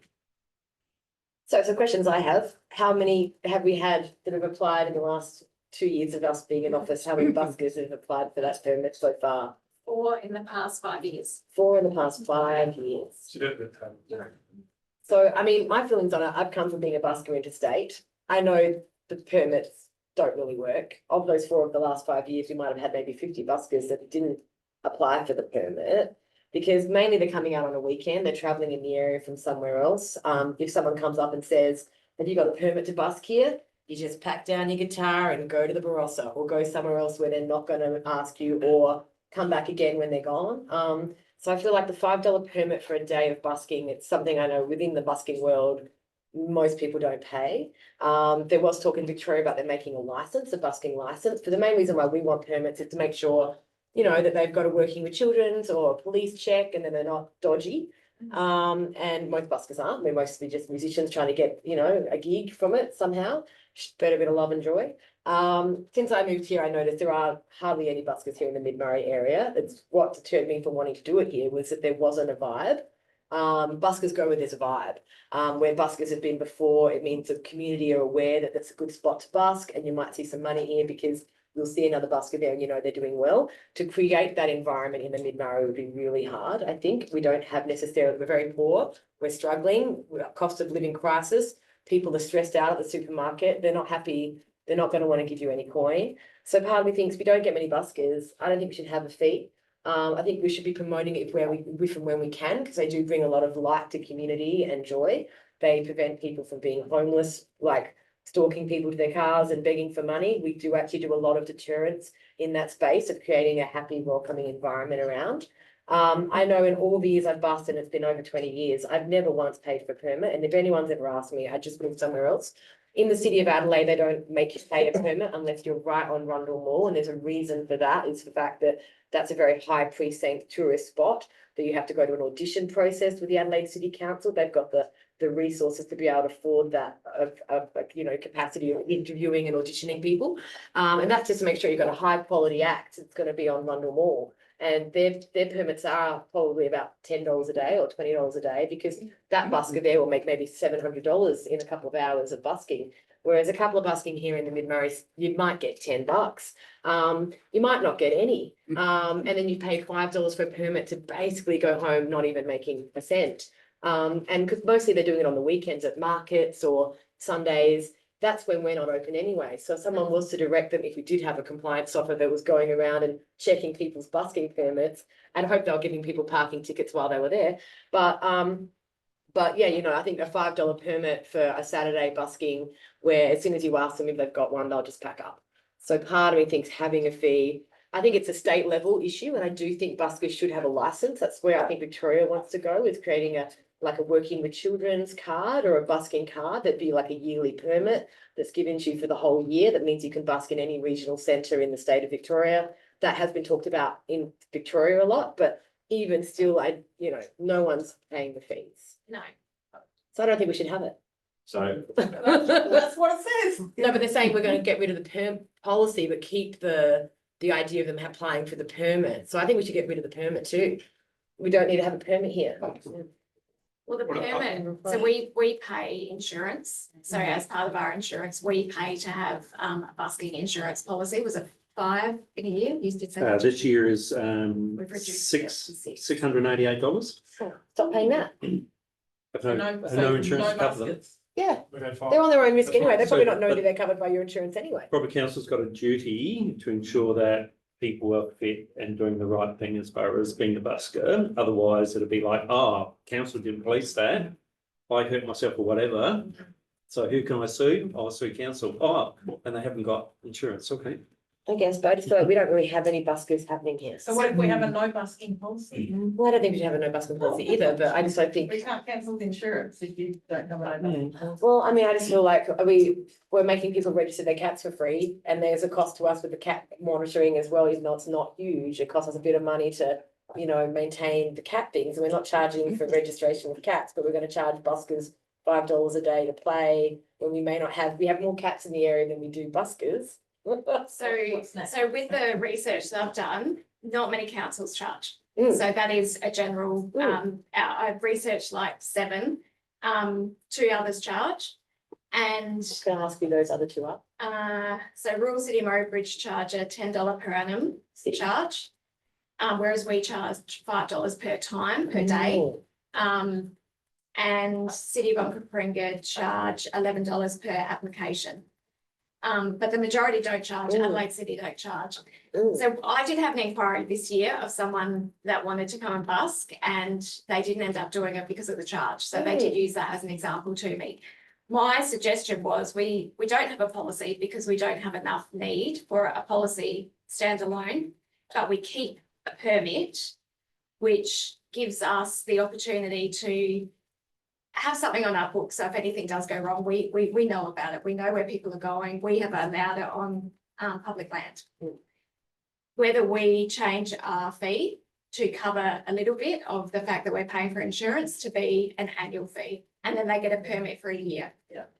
That would be better than a $5 a day. Like, and by the sounds of it, we're a lot more expensive than any of the other areas of Murraybridge is a city where there's a lot more people trafficking around Adelaide, and Onkaparinga is That's because they've got a lot Fluorio. more staff to do that. This is the thing, ours is more expensive because we don't have the staff to resource that area. But they're not going to be necessarily resourcing the checking of permits either. You know, we don't have the resourcing to do that. And I guess the Fluorio, I mean, it's the Fluorio Peninsula. There's a lot more people going down there to bus. There's already a busking community down there of musicians and artists. They do a lot more art stuff than we do. We don't do any arts festivals here either. So where there's an arts community and like there's the art trail down to Fluorio, that'd be a very desired spot for a busker to perform, much more so than Morgan, Sedan, Cambrai, Manham. So what about the monthly market at Arnold Park? So Victoria want to go and bust there. That's covered by the market. They have their own insurance and public liability, Yeah, right? but do you have to pay the site fee? Well, no, when you busk at the markets, they pay you to play there at the market one. Like they'll give you $100 to pay there because it's like you're on a stage and you're not actually busking. If you could. Isn't- But- Drums. Isn't the market run by the visitor information centre? Yes. Yes. So that's council anyway? Yeah. Yeah. So those kind of areas are normally covered by it. Like when you do a farmer's market, Yeah, it's but covered no, I by wasn't them. worried about the insurance. I Yeah. was talking about the difference. Could you pay $5 and go there, or do you have to pay the site fee like? With Simone's markets, daughter? with markets, you've got to approach the market. You can't just rock up there and start busking there because they'd have an organised performer that's going to play on their stage for the morning. So you'd go and talk to the market and say, hey, I'd like to play here one day. They'd put you on their list of performers. It's not really a busking gig at that one because I think they do actually give them actual money, like to say, you're not going to put a pan out, but you're going to get $50 for playing here for a couple of hours, or say. You know, whereas in Victoria, you know, the Talbot farmers markets and other farmers markets, there is no staged area, someone playing, but throughout the market, you might see 6 or 7 buskers performing in there, but the market doesn't give them any money. You're doing it purely for your hat. So it just depends, but I just think One no of fee. people's thoughts, so there's the suggestion is we revoke policy and Incorporate into the permit. event policy, Yeah. elements of the permit. Yeah, and have a permit or not, and there's a charge or not. So there's a discussion, obviously, for the position, if we don't have a permit, we don't charge. Anyone else have a? I think if we've got insurance cost, we have to look at least some administration charge. But I like the yearly, like Murraybridge, and then it's more likely that once you get it, you'll play a You lot. play more. And we'll start that culture. Yeah. But say we've had 4 applications in 5 years, that's not going to cover the $600 No, it's insurance never gonna anyway. cover. It's never going to cover. So we're always going to be losing that money anyway. So $5 versus no, it's not. So They're making money, I think they can afford like a market fee. Yeah, My daughter pays her $20 or whatever it is. like, true. Same thing. But I think it's not the same. It's not the same. You're not selling anything. You're no one's actually buying a good that you're selling at a price. Like there's no set price for a busker. You are just giving love and joy to the community, and the money you get is just a benefit bonus from that. My mum's been to market and not sold anything. Yeah, true. I know that, but you've got something there that is like a goods that you're trying to sell that is at a valued price that is covered into your costs of you doing the market. And if that doesn't work, then you're not a viable market seller. But you also, as a market holder, have to buy your own insurance, where the council's covering your insurance. I think $10 a year is pretty minimal to pay. But it's alternative if we want to get rid of the insurance, because we're never going to cover that. You'd have to say no busking if you don't Well, have the yeah. insurance, you'd have to say no busking, we don't want that, so. I guess, but I feel like what is being said by Nat, that a lot of other councils don't charge. It's like mostly they They're don't not. charge. Yeah. But I just feel like we don't get many anyway, so charging just seems redundant, and we don't have the compliance people. The same reason why I'd love parking inspectors, but we don't have the compliance officers to do it all the time to fund it. We don't actually have compliance officers that are going to be going out there looking for $5 permits off our staff on the weekends anyway, which is when they're doing it. Like, they're not doing it during the week. They're mainly doing it on the weekends when council's closed. So it's like there isn't going to be necessarily a compliance officer we're going to pay to go out there and check for these permits, whether they've got them or not anyway. So I just feel like most people won't pay and won't do it. And I think that's what happens across the country already. I do think it's an issue that should be addressed at some level. I think it should be addressed at a state government level of license, like how we have a working with children's, and you've got to have a ticket or a forklift license. You got to have an actual card. I think councils by councils doing their little game of trying to get funds of the insurance money back is fair, but it's just never going to get paid. So it almost seems like it's a great idea in theory if everyone was going to do the right thing, but most buskers are just hippies that are just going to move on through.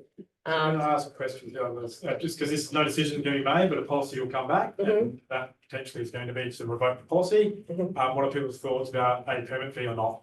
Whatever it is, whether it's an annual fee, whether it's $10, $5, or as Victoria's saying, nothing. Just so it gives the staff the guidance. Well, my question to that is, what's the cost of administration? That's exactly what I was gonna. Minimal, because we've had 4 or 5. Yeah, Yeah. 5 years. Yeah, so I think it's not no point to it. Kevin? Yeah, I mean, if it's actually gonna cost staff time, just get rid of it. Jeff? Yeah, look, I can sort of see from both sides. If there's going to be a fee, I'd lean towards an annual fee rather than a day rate. Kirsty? I think I agree to an annual fee. I think if we have to cover for insurance for the what ifs that happens. And so that is the cost. We're never going to get that though. If we, No, we've had one, It's the same with the $10. pool though, We're you not gonna know, get some back, things but I cost us think- money, it I doesn't think make us it's still money. like an annual fee. It just, we've got those details down, like with the permit holder, we've got details. Because like if people are hippies or transients and stuff like that, it's not a generalised thing, but you know, if they are, if something happens and goes wrong, if there's sort of nothing there in place, then who are they, you know, like. But that's what's kind of happening currently, Kirsty, because I don't believe that even if we create this policy and this fee, that it's going to change the mentality of all the performers out there. Yeah. You're right, educate them, that costs us Yeah. more money to educate them, that we now got to apply for this permit. Us getting out But- there, event policy. I know, but I feel like we have things in our council that, like, even in the start of the purpose of the policy, to encourage activities that contribute to the colour and life of the Mid-Murray Council region by creating a sense of vibrancy in a manner that does not cause risk to the property. So we are encouraging the idea of them coming, even though they're not coming here and choosing not to. We want to encourage them to come, but now we're going to say there's going to be a permit you're going to have to pay for here that isn't required at regional other councils. But it isn't right next door in Murraylands. That's the city of Murraybridge. It's the city of Yeah, Murraybridge. It's a the much bigger council. location. I just Yeah. think that people aren't going to pay for, I understand we can do it, but I don't think people are going to pay for it. And I think it is almost like we want to encourage them, but we're going to charge you in a way that some things in our services are for improvement of our community, and the vibrancy of our community does cost us some money. This insurance is a part of it. Keeping a pool open for $80 visit is also a part of it, of things that are to encourage a vibrancy in our Yeah, community. but on that, okay, it There's costs no us one anyway. $80 per person for the pool, but they are paying a Yeah, nominal fee yeah. to attend the Yeah. pool. Yeah, Yeah. So- It's gotta be a nominal fee, and Yeah. like Kirsty said, you need to have the people's details, so if someone trips over their guitar case. Yeah. At least we had a chance of getting, I think we would be at risk if Yeah. we cancelled everything and just allowed everything to happen, closed their eyes. $10 Yeah. all year, that's not Yeah. much a week, and yeah, they could make that in one sitting. Yeah, even Well- if there was no fee, I think we would still definitely want the. Yes, you need. Mm. yeah. Yeah. Yeah, neither. And then if Yeah, you don't do that, perform. you might do it $10. All right, there's some feedback for you to consider. We'll bring back Thank the you. council. Clear as mud. All right, Clear as mud, but I think we need a bit more change. Dave, let's talk about Not see the figures transportation. on that. I think Mandy's listening in. You want to be, I'm sure a She read the agenda. Yeah. She read the agenda on holidays even. That's commitment.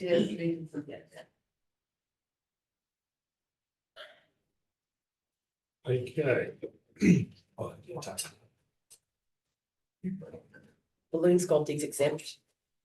So I don't have to be a busker if I'm giving out balloons.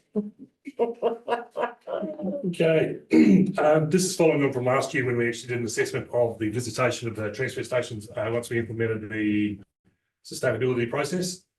What you find, same, very similar cover sheets the last time. This is where we were when we did the waste services review.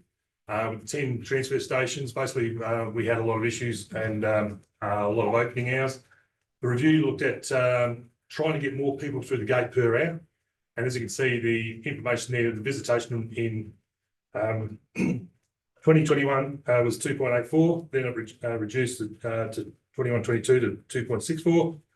When we implemented last year the lesser hours and more weekend openings rather than weekday openings, we got to 5.38 visits per hour.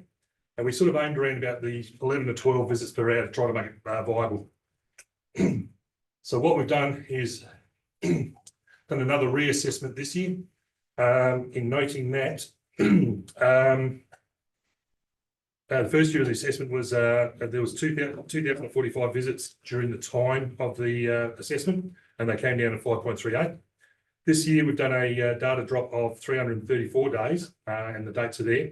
And the data drop gives us the date the person was attended, the location they attended to, the load, the product type, the payment type, and the payment amount. So can I just clarify, Dave? So when you talk about first year of assessment, you're saying last year? 'Cause Last year, yes. 24, 25, oh no, 23, 24? 23, 24. Yes, 23, 24 was the first year we had the rationalisation of the transfer stations, which went from 2 point, whatever it was, 2.8. 5.38. 5.38 on average right across. The second year of the assessment is 334 days. 334 days, yep. So it's a This longer time- period we actually surveyed for. And when we grab that, where we go? So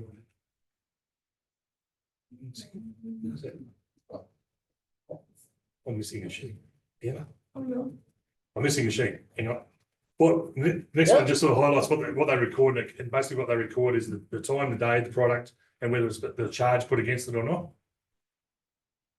not. So that sheet's not on that. I'm going to see Carol. Sorry about that. So looking at this this last assessment for this financial year. So far, we've had 4,111 visitations over the 304 days, which equates to roughly 578 opening hours. When you equate that right across those times, you can see on the right-hand column the visitors per hour on average, right across the board. And I'm actually surprised to see Tunkillo with so many visits per hour compared to the others. there is I suppose, a bit of a trend out there to make sure that they don't close, so people will actually visit it when they open They're on also 4.4. being into recycling, I think, out there, so it'll be interesting to see the stats on all the recycling. So the problem with the 5.84 over the 7.1 is potentially distorted by higher and lower as well. So if you look at Morgan, only 3.39 visits per hour. Yep. It's open 7 days. Yeah, so Tunkillo, to that point, is they've only got once a month, so they're going. But I'm looking at Bow Hill is also once a month. There's only 5.38 for Bow Hill. And a lot of people in Cadell do drive to Morgan. But it's not showing Because the the stats. opening hours don't Yeah. see they're working. Not showing the stats, so should No. Cadell be open longer or not longer? And the other thing with Cadell, I've noticed and spoken to the fruit fly people, a lot of people will just drive out on the Waikerie Road to where the big bin to put your fruit. And they just dump all their stuff there. Oh, God. People. See, nobody polices Anyway. those things, so. I will provide you a copy of this PowerPoint, so you have it for reference. Next Oh, table I just had is, one last question in regards to that last table. When we're talking about the ton kilo, like 12 days, 12 hours a day, whatever of the days it's open. Because they're on the outskirts of the community, this wouldn't just be our ratepayers accessing those. There could be people from the hills area connecting to ton kilo, like Birdwood or Mount Yeah. Pleasant, where that's closer. that's hard to tell whether it is, but you probably assume they are, because Yeah. Ross has only got one transfer station, that's in Springton. Yeah, that's We right. have, you'll see Truro has a very high visitation rate, because a lot of people in the Ross Ross go are. straight to But we should be able to Truro. tell by the charge, because they pay more. Yes, Yeah, do they though? do that, yes. Do they? Do we check that We should. when they Do come we? in? Do we Dave, ask do for they their check post, license? for their I'd postcode? probably say that when people rock up, we don't ask for rates notices or anything. Normally, now with the transfer station things, and when you look at this, there's only 50% of people paying anyway. Yeah. Most of it, so with the next one will show the That's what product we type should- coming. Because even free stuff, we should be doing free for. For other council areas, They're getting no, funded for that, not us. and the Adelaide Hills. Yeah, the free stuff is normally recyclables, green waste, like that. This includes our green waste days as well. So you get a lot of people bringing green waste from any of them. But we should be providing that to our residents, Yes. ratepayers. Yeah. Yeah, it that's should be a something that we fee can, for outer areas We can, or go to Springton. Yeah. So looking at the type of product that comes in, obviously if you've got your recyclables there are no charge, then you've got your green waste, which is no charge. But normally they are the green waste days. Then people with the vouchers, the actual vouchers that are being redeemed, and then the product that's been paid for, and then the amount of income, and it's around about $84,000. $81,000 so far. Whereas it's I suppose it's on track of where we normally sit with our income streams. Do we have anyone who dumps their green waste not on the no charge days? Is the people that miss them and then dump them, and is there a charge? They let them under the general waste? There is a green waste charge. Yeah. But most people bring their green waste in on their free days. We have four Okay, at each of our transfer Yeah, stations yeah. every year. Okay. So that's 40 openings of your Okay. transfer stations. I've seen someone at Madam paying, but it's not a free day. Okay, yeah.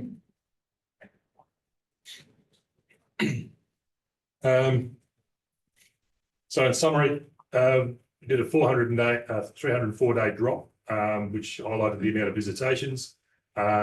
Next line there highlights the amount of visitations, and about 50% of the product received was received free of charge. We've received about $81,000 income across all the transfer stations for that duration of the time. The transfer stations open rotationally, so the north one is every second red bin day, so it's not on your yellow bin frequency, and your south is on your yellow bin frequency, with the minor transfer stations opening up every fourth Sunday, so they're open 13 times a year. Just as additional information, the free dump vouchers last year, we redeemed. We don't know how many we issued because we went through basically just the administration process to issue them, but we redeemed over 1,000. At present, we're sitting at 660 redeemed to date, but we've still got the rest of the financial year to go. Next year, we're getting solo to do it, and it'll be done electronically. So it takes off the administration burden that we're doing. Yeah. Electronically, how will that happen? Comes out as on your phone. So you've got a voucher. You got a for voucher, year. it'll be valid for the year. Ah, two. Yeah, so you apply for one, then you apply for the other. Oh, so no more writing in and getting them sent out and stuff. 'Cause that is We're working with Solo to get that done. great. So as a process moving forward, we've already done our roster for our 25-26 to keep things going for the timesheets. And that includes the 4 weekly openings of the transfer station. So we're obviously looking probably anticipating they'll stay open. We're looking at proceeding with the operations as they are, and then potentially we talked about the solo presentation a little while ago about introducing a rural recycling and then a township bin in, was it 26-27? And then potentially you could then concurrently close sites as transfer stations because you're not going to receive the same amount of product. So that's another evaluation I think we could probably look through at a later date. And that is the other proposal that we're looking at doing. Because when we introduced the southern waste curbside, the transfer station visitation dropped right off. And when we did the northern rollout back in 2019, the northern transfer station visitation dropped right off as well. Because we used to issue transfer station token cards where, and I think we used to issue about a couple of thousand of those a year now. I think we're probably about 30. Yeah, right, okay. Just of note is there's we don't open on 5-band days now, but there's little to no visitation on hot weather. So the guys basically go out there when it's anywhere between 38 to 40 odd degrees, they don't get anyone. So we're looking at a proposal that will give consideration to closing them on a schedule for 40-degree days, given that we've got WHS issues and infrastructure issues, because the guys are going to go out there, they open up for an hour and they're sitting either in the ute, or they're going to open up and stay out there in the temperature with the duration of the time they're there. So if you did bring that in, what would they do other than that? They probably wouldn't come on roster. Because they work a 9-day fortnight now. They never used to work a 9-day fortnight. They used to work it was like a 9-week roster to get all the transfer stations open and work through. Now they work I think it's 3-week roster, where basically they work a 9-day fortnight and then they'll work the weekends on the to do transfer stations. And the one at Morgan, the guy at Morgan, he'll come down. He's at Morgan. He'll do the weekday opening, so to save someone going up there to open it for that. You're going to repurpose it. Yeah, we repurpose. The resource. Yeah. So we're looking at, so we'll put that in a report when it comes to next month. Obviously, we're looking at an upgrade to the service delivery, well, as I spoke about, doing a rural recyclable collection and potentially a township green waste. We're going to consult on that and then see what the values of that is. The rural recyclable would probably be alternating weeks, potentially. That's the aim, and that depends on what the consultation comes back like. And then obviously when you are looking at picking it up from the curbside, it is user pay. So then you're actually, it's being paid for by the service. And then you can give due consideration to the other transfer stations on the basis of the amount of product you're receiving and whether they're viable anymore. So, Dave, where to from here? Like you've given some figures, there's still not great numbers. No. We could look to increase. So the only way to increase per hour is to reduce the time or the number of openings. We've got the minor openings at present. I suppose looking at it, you close the minor ones from here on in 26, 27, 25, 26, sorry. You can actually close those minor ones and just not have the 4 weekly openings from here on in. And then everyone's got to travel to the, I suppose what you deem as the other transfer stations. Morgan's open 71 days out of that. That had a quite low usage. Could you cut back a day or hour or something? You'd probably cut back to Wednesday because there's probably not a lot of visitation on the Wednesday. The reason why we left Wednesday up there was to cater for any of the pensioners that can't get out on a weekend. Mannum still does a very relatively high visitation. The other towns generally don't. Can you get back to that slide, Dave, with the figures? Other question I had by doing that is, have you got stats for illegal dumping? Because I know when we cut back the hours, everyone said there'd be illegal dumping. Is that shown through or? There's always going to be illegal dumping and people do it. We generally don't keep the stats on it because our guys do a lot of routine work. Mark will go out and have a look at what's out there and our guys on a routine run. They might be doing a half a dozen different other jobs and then they'll pick up stuff. We did make note of it over the Christmas time because I think we picked up about 3 or 4 truckloads per bin location because of the influx of the visitation. But generally we don't keep a good track on it. How do we record then the waste levy for illegal dumping? Through what goes through us through the weighbridge. So when we deliver something to the weighbridge, we weigh it. Tonnage. Okay. So well, then there is a statistic. There's a way. But the truck might be half full of reserves that they were clearing plus the. Might be all that, yeah. So we'll give that some thought about how we can avoid that. With the greenway situation, I know that like say the Holdfast Shore City Council, they sell it to the Adelaide composters. The green waste they collect then gets sold on to the composting people that make the amazing compost. But there's a buy-in situation with it. Like have a look at the waste report that we got about the Canberra in there that we just don't have enough capacity to make money out of it. So they have enough that those people want to come all the way out there and use it. But the report we got was quite thorough as we said, we just don't have enough coming through to be. Even shipped off to them to use and trade. Too much. And Wrinkly, I thought. it depends on how the council sets up that, because in some instances, the service agreement would be that the council hands over that green waste to the compost or the collection company to make money. Some councils, would actually get a rebate on percentage of the revenue that's generated from that green waste. So it just depends on how you set it up. And the general proposal is, obviously that like with the recyclables, there's a gate fee. So we pay a gate fee for it to go to the recyclables, and there's a gate fee for peats, soils, where you deliver the material to them and then they compost it, but they want to sell it. So yeah, generally we still got to pay a disposal fee of some sort. So my question is like, where to from here? What are the elected members' thoughts? Potential further rationalisation or roll it out for another year?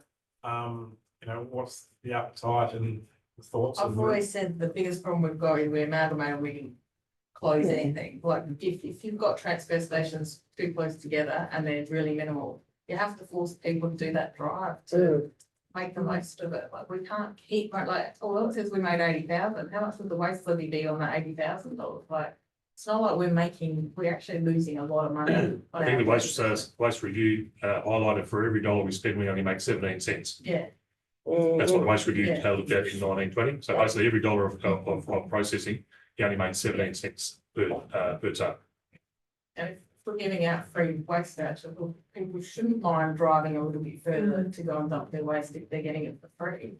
So the question, Dave, is whether there's appetite for the count from the elected members for further review to occur. Yeah. Or we roll this out for another year. Either we roll this out for another year until then you actually trigger the extra bin pickups, or do we roll it out and then cut the minor transfer stations out of it and reduce it to, I think it's the 5 or 6 transfer stations. So your advice is to look at progressing the additional pickups. Services across this Give year. that service, then take that service away at the same time. Simple That as makes sense. That makes way more sense. Rolling, coming back to now isn't actually going to save us No. much because the guys still Still do got the to round. I'd say once we get that rollout service, you can probably close a whole heap of them. But you need to be cutthroat then. Yeah. But the only other saving we're looking at probably doing is introduce the 40-degree day, because the guys are going out there and they're at Oh, that day. absolutely. I think do that. There's no way I want to empty a trailer. No one's got to do a No. hot No day. one, the word from the guys is no one bring rocks up anymore. No one wants to. And the Yeah, added hot expense days, on that sticky. is if it's that hot and there's no one there, they're sitting in the ute with the engine running with the air conditioner on because it's too hot to stand outside. Yeah. So that's just an extra cost on top of that, like all the extra fuel you're going through, so. Just to So sit is there the- and play solitaire. The vibe of the room that we roll out as we have, we progress the additional services consideration, and then we look at making changes post that. Yeah. The only other thing I would look at is the more room that is low, if we can cut back to try and get the numbers up so that the visitors per hour is up. But that might go up if you cut out Cadell. Yeah, but Cadell's got more. This is what I'm. Yeah, but we're talking about cutting out Yeah. the minimum use site, Yeah. which Cadell would be one. Yeah, So if you don't away but with. that's Cadell- later, whereas if we cut Yeah. back more now, just to get the numbers up, so they look about the same. 71 opening days with 3 people each day is a lot. But we can look at the actual page is not up there, which is the dates of when, like on a Wednesday when they are, and if the visitation's not there on Wednesday, if you can calendar. Yeah. The visitation's not there, it's not one. So that'll come, you'll come back with your report to say this is what we're looking to do for the next year, whilst we do the further service delivery consideration. Some of us are gonna cop a lot of backlash when that happens. No doubt. I think once we get the recycling service in our regional areas, we'll see, as it already have, that the cells have stopped being used. I know in my region, we've only got 1 bin and people are just putting their recycling in that 1 bin, and that's why they're no longer going to transfer stations at all. Or they're having illegal burn-offs, or legal burn-offs it seems, because they're in the out of the township areas where they're just putting their plastic on the fire. So, that's why we don't have much green waste to collect here either, really, to go into the cells to be made into composters, because people are burning off the green waste before they will think about taking it to the tip for them to make it into peats. As I've said before, all my garden clippings go straight in my rubbish bin because there's nothing else I can do with them. Yeah, you see? So I think once we start getting those systems happening, we will see a much heavily, even more reduced, hopefully, visitation. And I want to be for big things that people are going there when they have to do a big tip run, you know, with their voucher for their hard rubbish or whatever it is, that once a year mission, as opposed to having it open all the time just for dribs and drabs. Dave, you want to say something? The other consideration the council might want to look at is the free voucher, the quantity of free vouchers they're giving out. We give out 2 every year. Like I said, they are redeemed. I could probably put in the report about how many have redeemed 1 and how many have redeemed 2 and how many have redeemed 3 because they have and we do, so we write back to them. So yeah, no, what we do is we write back to them and ask them how they could eventuate to get a 3rd voucher, and then when they apply next year, they'll only get 1. So that's Or what the neighbour didn't use theirs and so took theirs. So if you go electronic, how are you gonna control that? It'll be basically once they rock it up, it's basically white. Once they use it, it's white. Sorry, Takes credit off. How they call that? Want to say that? I was just going to say, the mayor received an email from Garage Sale Trail through to me and asked me the question, is this something that we can promote within our Progress Association, etc. I did indicate it's directed to councils, and it's a way, obviously, of reducing hard waste through the community. So it's a national program that promotes garage sale within the community. So the idea is that you register, you get promoted at a council community perspective. It's been quite successful nationally in terms of reducing the amount of waste that goes to landfill, because it's about getting people to recycle and reuse. So it's basically 2 weekends or something. 2 weekends. And everyone in a year. Australia has garage sales that weekend. Yeah. So even if you're in Murray and Barack's have it, you'll remember and you'll. If you go Freeling have one once a year, and it's that good that you can even get morning tea at some, you can get lunch. That It's fun to have. Worth fun. drive, just. Yeah. Mine will have Yeah. cakes.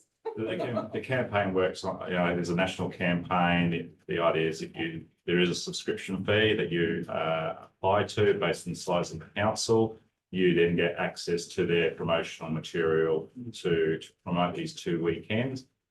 Families, businesses, community groups can then register and organise a garage sale, and they get promoted across the community as part of that national At the campaign. start, I thought, oh, it's just subscription thing was that about, I was like, ooh, but then if we're paying $688 a year for buskers and we actually don't have buskers, I think $1,000 investment to that and get it out to the Progress Association. But it's a way of then potentially reducing your Yeah. landfill cost as I well, think because it's it's a good just redirecting, reuse and recycle. You've done it for that.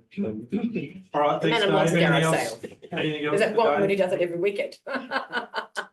All right, last item, we're nearly there for Oh, the there's day. one more item. There's one more. Oh, sorry, where's my It laptop? shouldn't be a long All done. discussion, mate. Just wanted to flag and get some feedback from you. So Mid-Murray Support Services, 58 Walker Avenue is the agenda item. So 58 Walker Avenue is council-owned land or council-owned property, stuff here. So there's 2 lessees on that site. So there's Mid-Murray Support Services, they have a 10+10 year lease, which expires, the first 10 years expires in 2028, October. And Madam Medshed has a 10+10 with their first term expiring in July 2028. It's fair to say that on occasions there's some relationship challenges between the lessees. We've received correspondence from Mid-Murray Support Services seeking council's position on them potentially purchasing the site or the property. We receive regular requests from Mid-Murray Support Services in relation to maintenance and capital expenditure, including, for example, flooring replacements and some issues with the car park, which has also some potential WHS issues. And from a budget perspective, we are challenged, and we can't always meet the needs of those requests or requests for other lessees. So they've proposed to, if council is open to consideration, there'd obviously be a process to go through, the option of selling that. And as you know, we're working through a process and we'll have a report in the next couple of months on the potential sale or divesting or rationalisation of our buildings and structures. So they've sort of preempted that. There's obviously benefits for potentially something like this, but there's obviously implications that would need to be considered. There'd be cost savings, reducing council liabilities, They wouldn't necessarily have to come and, ask us all the time, to do things, if they were to purchase it. But then there's also issues around existing tenants as well. So if someone, whoever it is, would purchase the site, as Councillor McGregor has talked about, and we've got an existing lease, and that creates some issues as well. So my question to the council is whether there's what your thoughts are on exploring the opportunity. Obviously, there's a process. You've got to weigh up the costs, pluses and the positives and the negatives. But yeah, I just wanted to flag it with council to get some initial guidance on whether this is something that we should consider. I think so. Yeah, I think we're sort of going down that track anyway, reviewing a whole lot of things that we're doing.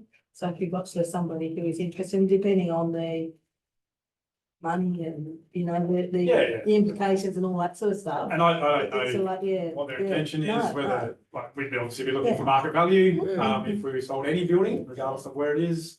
And, that's a process we've worked through. It's on council land, so there's revocation. I'm not sure if it's community land, sorry, off the top of my head. I don't know whether the community land status has been revocated, but we can work out that, and go through that process. So That was going to be my question was, well, I believe the land was gifted to council from education. No, we bought it. We bought it. Yeah, Okay. Okay, that's even better. I hate it when it's a gift that we then sell, but if it's not a gift, it's even better. My thoughts are obviously the men's shed there, so there'd have to be a big discussion with them. Part of the sale would have to go towards building the men's shed, a new spot and finding them a piece of land. That's the only thing I'd be worried about, is making sure that they're on board first. If they're not on board, it's not going to get through the consultation process and things like that. So I guess committing to them that part of the sale will go towards the new shed towards them, because you can't subdivide or anything like that. But then you'll have the same problems that I've already got about car parking. there's car parking issues when they're all there. So they're updating their back area with the shed and all that stuff we've given for them, the extension of the men's shed currently. Mid-Murray Support Services, they actually applied for that shed in the first place, so. Oh, Yeah, it became a mention through a long story. But for me, it's just like, let's just make sure that we have a men's shed somewhere. Somewhere. We'd have to explore that first, I guess, and talk to them. What about at the showgrounds, if there's space? Yeah, there's, I think there's place around there that we could. But even just, if the men's shed was to relocate, even actually moving all their machinery. Yeah, that's that would gonna be a big That would have to process. be within the sale process. We would have to get someone to do all of that for them. Yeah. So that's not their problem. I have a question just in regards to Mid-Murray Support Services as a business organisation. They're like funded partly by NDISAs, are they? Or like, they're a non-for-profit, like They they would be get grant government funded, funding? but I couldn't tell you the details of where that grant funding comes from. Because my only concern, I guess, would be about those kind of services when they lose their tenure. I'm not saying they're going to lose their tenure, but like if a situation happened where they did, we've sold them the space that then may not gain like refunding. That's not up to us. No, They're asking. Yeah, right, yeah, it's not like we're okay. Putting it on them. They're Yeah. asking us. Yeah, okay, that's just my question about it was just about the logistics of that if they were to not lose tender. Business. Yeah. So, yeah, Ross, can you? No, I was just gonna, I've already got that in there, football sport. Yeah. Yeah. So worth a conversation. I just want to be really clear, and this is the conversation out there because we know how rumours start. Is that all they've done is there's been a request for see whether council's open to Selling it. selling it or going through a process. So no decisions been made, nothing other than we received a letter. I want to table with council because if council went, oh, we're not interested, then we'd shut it down from there. I think it's gonna take a lot of work to start correct. to work through this. But there is definitely financial benefits for investing in asset and ongoing maintenance and all of those items. So, And the process will not, like, because we're gonna hopefully have more of this. When we go through the review, so it's like, well, we've already gone through the process initially because we've identified those blocks of land that were access to our needs. Yeah. So we know the process. yeah, And yeah, again, one of the things on it's community land or been revocated. But that is not a quick process. no, You gotta go to the minister and the minister takes Mm. a while. So there is there's some openness to it being explored. Is that what I'm hearing? that's support. Yeah, all right. thank you for that. So that is the end of the agenda. Very long day. About that? Oh. Actually, there's one more item. There's one more. No, just joking, Ross. So yeah, appreciate your time. Safe travels. Can I just ask one final? We spoke about the rubbish dumps, hot days. With the Marion and other boats and that, it keeps coming up about hot weather. So can we look at a hot weather policy that covers the whole council? I thought there was from a, well, I don't know. yeah. The boats. One of the, I'll let you in the boiler if you're stoking the fire. Yeah. It's you're exempt of it. We'll come back. Yeah, my understanding is we've got guidelines on that. Yeah, no, volunteers. it's just that at the point there, they're all going along the path of, we'll ring up Galway and find out what the Oscar W does, or we'll ring Renmark Oh. and copy them, and I'm thinking, well, an entity as big as Mid Murray Council must have some sort of policy that covers their volunteers. Yeah. Yeah, so look, I'm pretty sure we've got guidelines, so I just need to check on that. All right, thanks. All right, thank you, everyone. We're all.